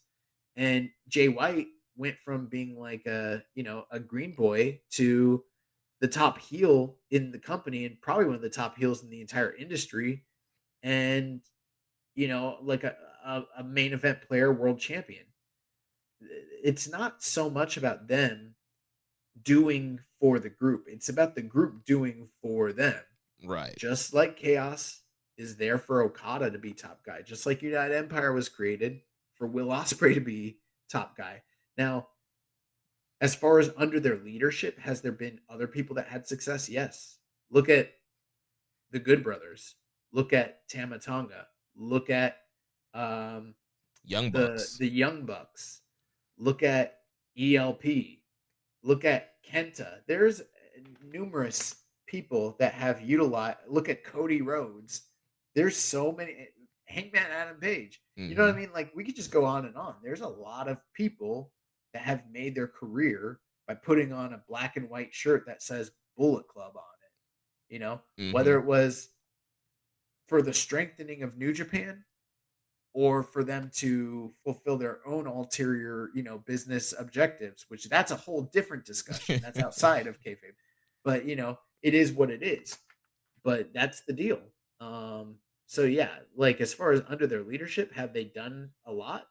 Yeah, because all four of those dudes went out there and put on fucking bangers and made lots of money. And, there is a reason that the Bullet Club name has persisted. As much as I think it's run its course, it exists because top guys have been on top of it and they still do strong merch.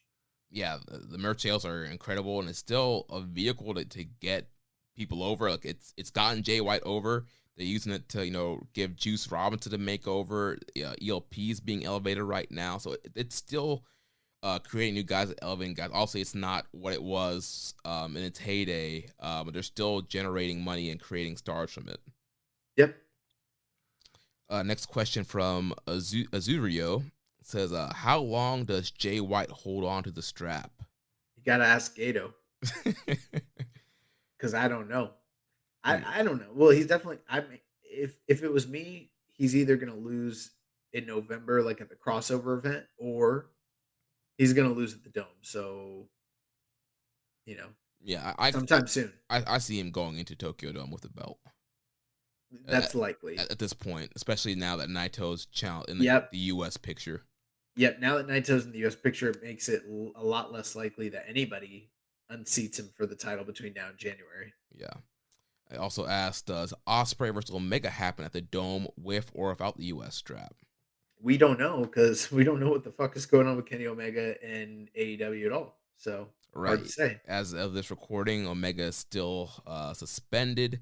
And we know that Tony Khan has to approve all outside bookings. And we've noticed that, for AAA wanted to bring him in for Triple Mania because he was suspended. He couldn't do that. So I would assume if he is still suspended come Tokyo Dome season, he would not be allowed to work that show.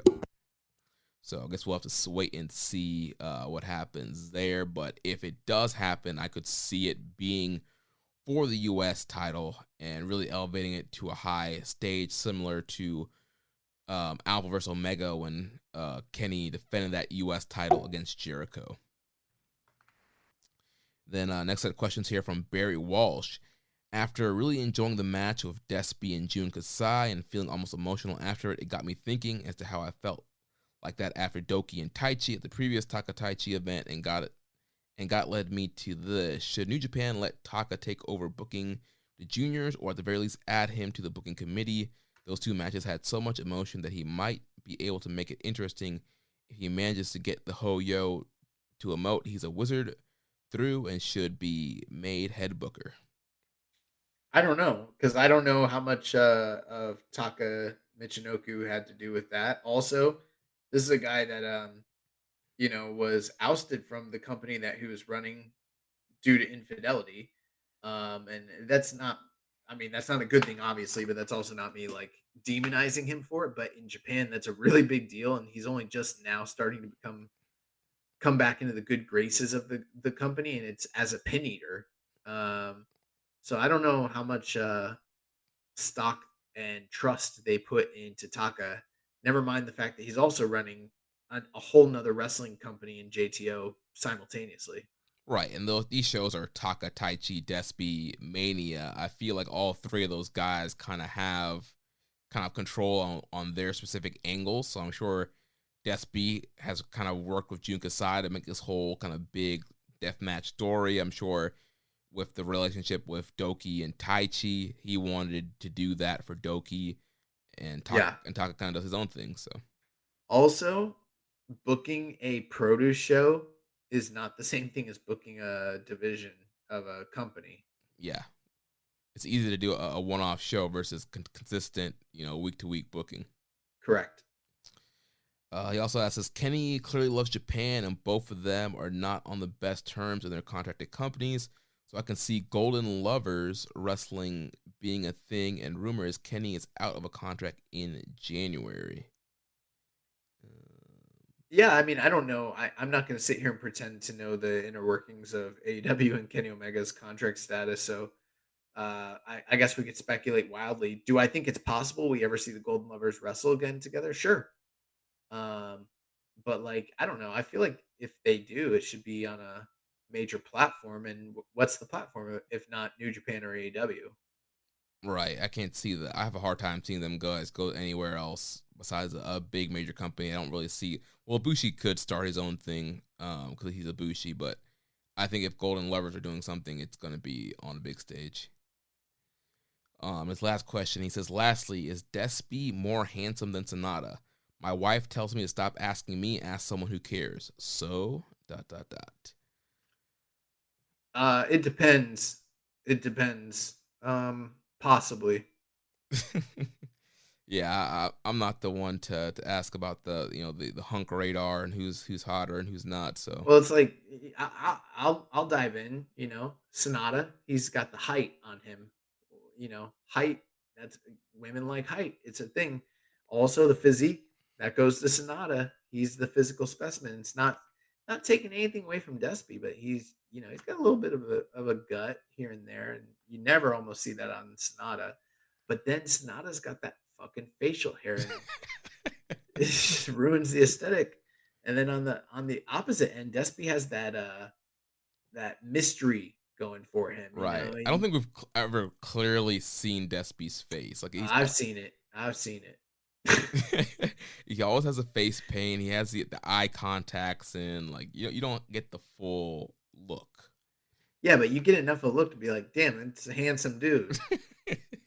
and with Sonata, it's like, damn, he's handsome. Except that beard. when he was wearing that beard, it's like he's not. Like so. It's a tough call. I think right now Despy's got the edge on him, but we'd have to have him walk down the walkway. I think. I Yeah. don't know. Last question here. I think we've actually gotten this Maybe do a Playgirl photo shoot Shawn Michaels. like Shawn Michaels in the mid '90s. Last question here. I think we've gotten this question before, believe it or not. This is from I'm Reddit not going to user answer it. Reddit user Flowers of the Grass. Would you rather fight 100 duck-sized horses or one horse-sized duck? No. Yeah, I don't know how this question came back around, but yeah, no. All right, let's move on to recommended match of the week. So last week for the recommended match, I recommended from the G1 Climax 24 Night 5, Katsuyori Shibata versus Shelton X Benjamin. Josh, what do you think about this matchup? Yeah, I thought that this match was a really good match between the two. It was something that was a little different than what I expected. It kind of highlighted the shoot styling backgrounds of both guys, especially like Shelton Benjamin's amateur roots. And he was able to really like put Shibata in some compromising positions that I wasn't expecting. But ultimately, the story kind of was like Shelton's athleticism combined with his technical amateur acumen against Shibata's, you know, tough nosed fighting spirit, amateur or not amateur, but mixed martial arts stylings. And ultimately, Shibata's professional fighting style is what, came out on top. Um, I did think that Shelton had some issues. There was like a part where he was supposed to swing Shibata into the guardrails, and uh, I don't know, like it was kind of wonky the way he did it, and it didn't like play into the rest of the story. But it was something that I thought that that's a spot that I usually really enjoy because when someone does it effectively, you're like fuck, like just, big swung them into the rails. But yeah, ultimately, like this was a lot better than I'd kind of expected it to be, and was sort of surprising, especially considering like some of the scores I saw and some of the like ratings and reviews were a bit lower than this actually ended up coming out to me. But yeah, the grappling throughout the match is really, really great. There's a lot of urgency, and these were two guys that just kind of gelled together, and it's kind of weird. It's not once I saw it in action, I'm like, yeah, that does make sense, with Yeah. the way that Shibata has wrestled, the way he trains guys in the LA dojo, and then what we've seen from Shelton over the years, it makes all the sense in the world. But yeah, this might be one of Shelton Benjamin's like best matches I've seen, which Yeah. is saying something. Yeah. It was a really fun matchup. Then for the excursion match of the week, you picked Will Ospreay versus Speedball Mike Bailey from the Rev Pro 10th Anniversary Night 1 show. And man, another killer Will Ospreay match, another killer Speedball match. Did you like this more than the Night 2 match? Yes, I like this way more than Ricky Knight Jr. match. I thought these guys went out here and killed. I felt the crowd was better this night. The crowd was super into this match, and just the layout of the match I thought was much better. Because with the Ricky Knight Jr., they were trying to. I think they did too much with the ref bumps, and they're just doing too much. I felt in that match. Where here, these guys were just wrestling. And there was a story here in the match of Ospreay working over Speedball's legs. Obviously, Speedball does a lot of kicks, and plus he doesn't wear shoes. He just has the kick pads, and so worked over the legs there. There was a crazy spot where Speedball's going for the Weapon X, the spinning like double knees, and Ospreay puts his knees up, and you get that knee-on-knee collision, and Ospreay was just really working over the knees all throughout this match, and then he's having to contend with all Speedball's speed and the martial art kick spots, and there's this great spot that Speedball always does where like the guy kind of slides out, and when the guy slides out, he springboards on the top and does an Asai moonsault to the outside. He always does that, looks great, and yeah, there's so many just incredible spots like that in counters, but ultimately Ospreay was able to put him away with the Stormbreaker and got the win. So really enjoy this match. I'm probably 5 stars on it. 5? Yeah. I don't know. Wow. I'm either 4 3/4 or 5. I don't know. I'm in between, but it's up there. It's definitely, I think it's a match of the year contender. All right. Well, I'll definitely have to check this one out. That's pretty crazy. Yeah, I love this match a lot. I mean, I've kind of fallen in love with Speedball after seeing him WrestleMania weekend. He's fucking awesome. Yeah, like this dude was just amazing WrestleMania weekend. He's been having an incredible year as well, wrestling all over the place. And yeah, this Ospreay match was great. And one thing, post match, they did tease Ospreay like taking off the United Empire band to give it to him, but ultimately he didn't. So a little tease there of a Speedball maybe coming to the United Empire. Nice. Well, my recommended match of the week is it's a throwback and it's not available on New Japan World, but I did send you the link available on Billy. Good old Billy. And this is the match that made me fall in love with the New Japan Elimination 10-man tag style match, and it is one of the best New Japan 80s matches. It's short, it's like around 20-ish minutes, and it's extremely famous. It's you have the team of Akira Maeda, Kengo Kimura, Riki Choshu, Super Strong Machine, and Tatsumi Fujinami teaming up together to take on the team of Antonio Inoki, Kentaro Hoshino, Kiji Muto, Seiji Sakaguchi, and Fujiwara. And part of the deal here, and I forget keep in mind, this is before, it's 87. I'm born in 88. And I only saw this match for the first time probably like in 2015. This is a match that was, if I believe correctly, was kind of lost to time and then recovered in the earlier part of the 2010s. But it's a pretty famous match. The deal is obviously Choshu and Fujinami are like lifelong blood rivals, but they ended up teaming together. And there was a story at the time. It was, I don't want to say that this is the firm how it was exactly, but it was sort of like they were part of the current generation. And there was a feud where like Inoki's the old generation. So like Inoki has his dudes that are like from the past, like Seiji Sakaguchi and Hoshino, and Fujiwara is like young, but he looks old. So it's like they're the old guys, and then we have like the young guns: Maeda, Kimura, Choshu, Fujinami. So like it was like kind of weird because you had all these heel face dynamics, guys that normally wouldn't team up, but it's sort of like the Millionaires Club versus the New Blood, except way better. Yeah. And the big surprise in this match was like Inoki busted out Kiji Muto as his like secret weapon because Muto's a young guy, so it's like we have someone on our side. And this is probably the greatest elimination style match in the history of New Japan. And I think when Death Valley Driver Review did their top like 150 New Japan matches of the 80s, this was like number 2. So it's definitely up there, and it's a highly enjoyable watch. So we'll post that link, but you definitely want to catch this one. And this one, big time juice, and you definitely want to look out for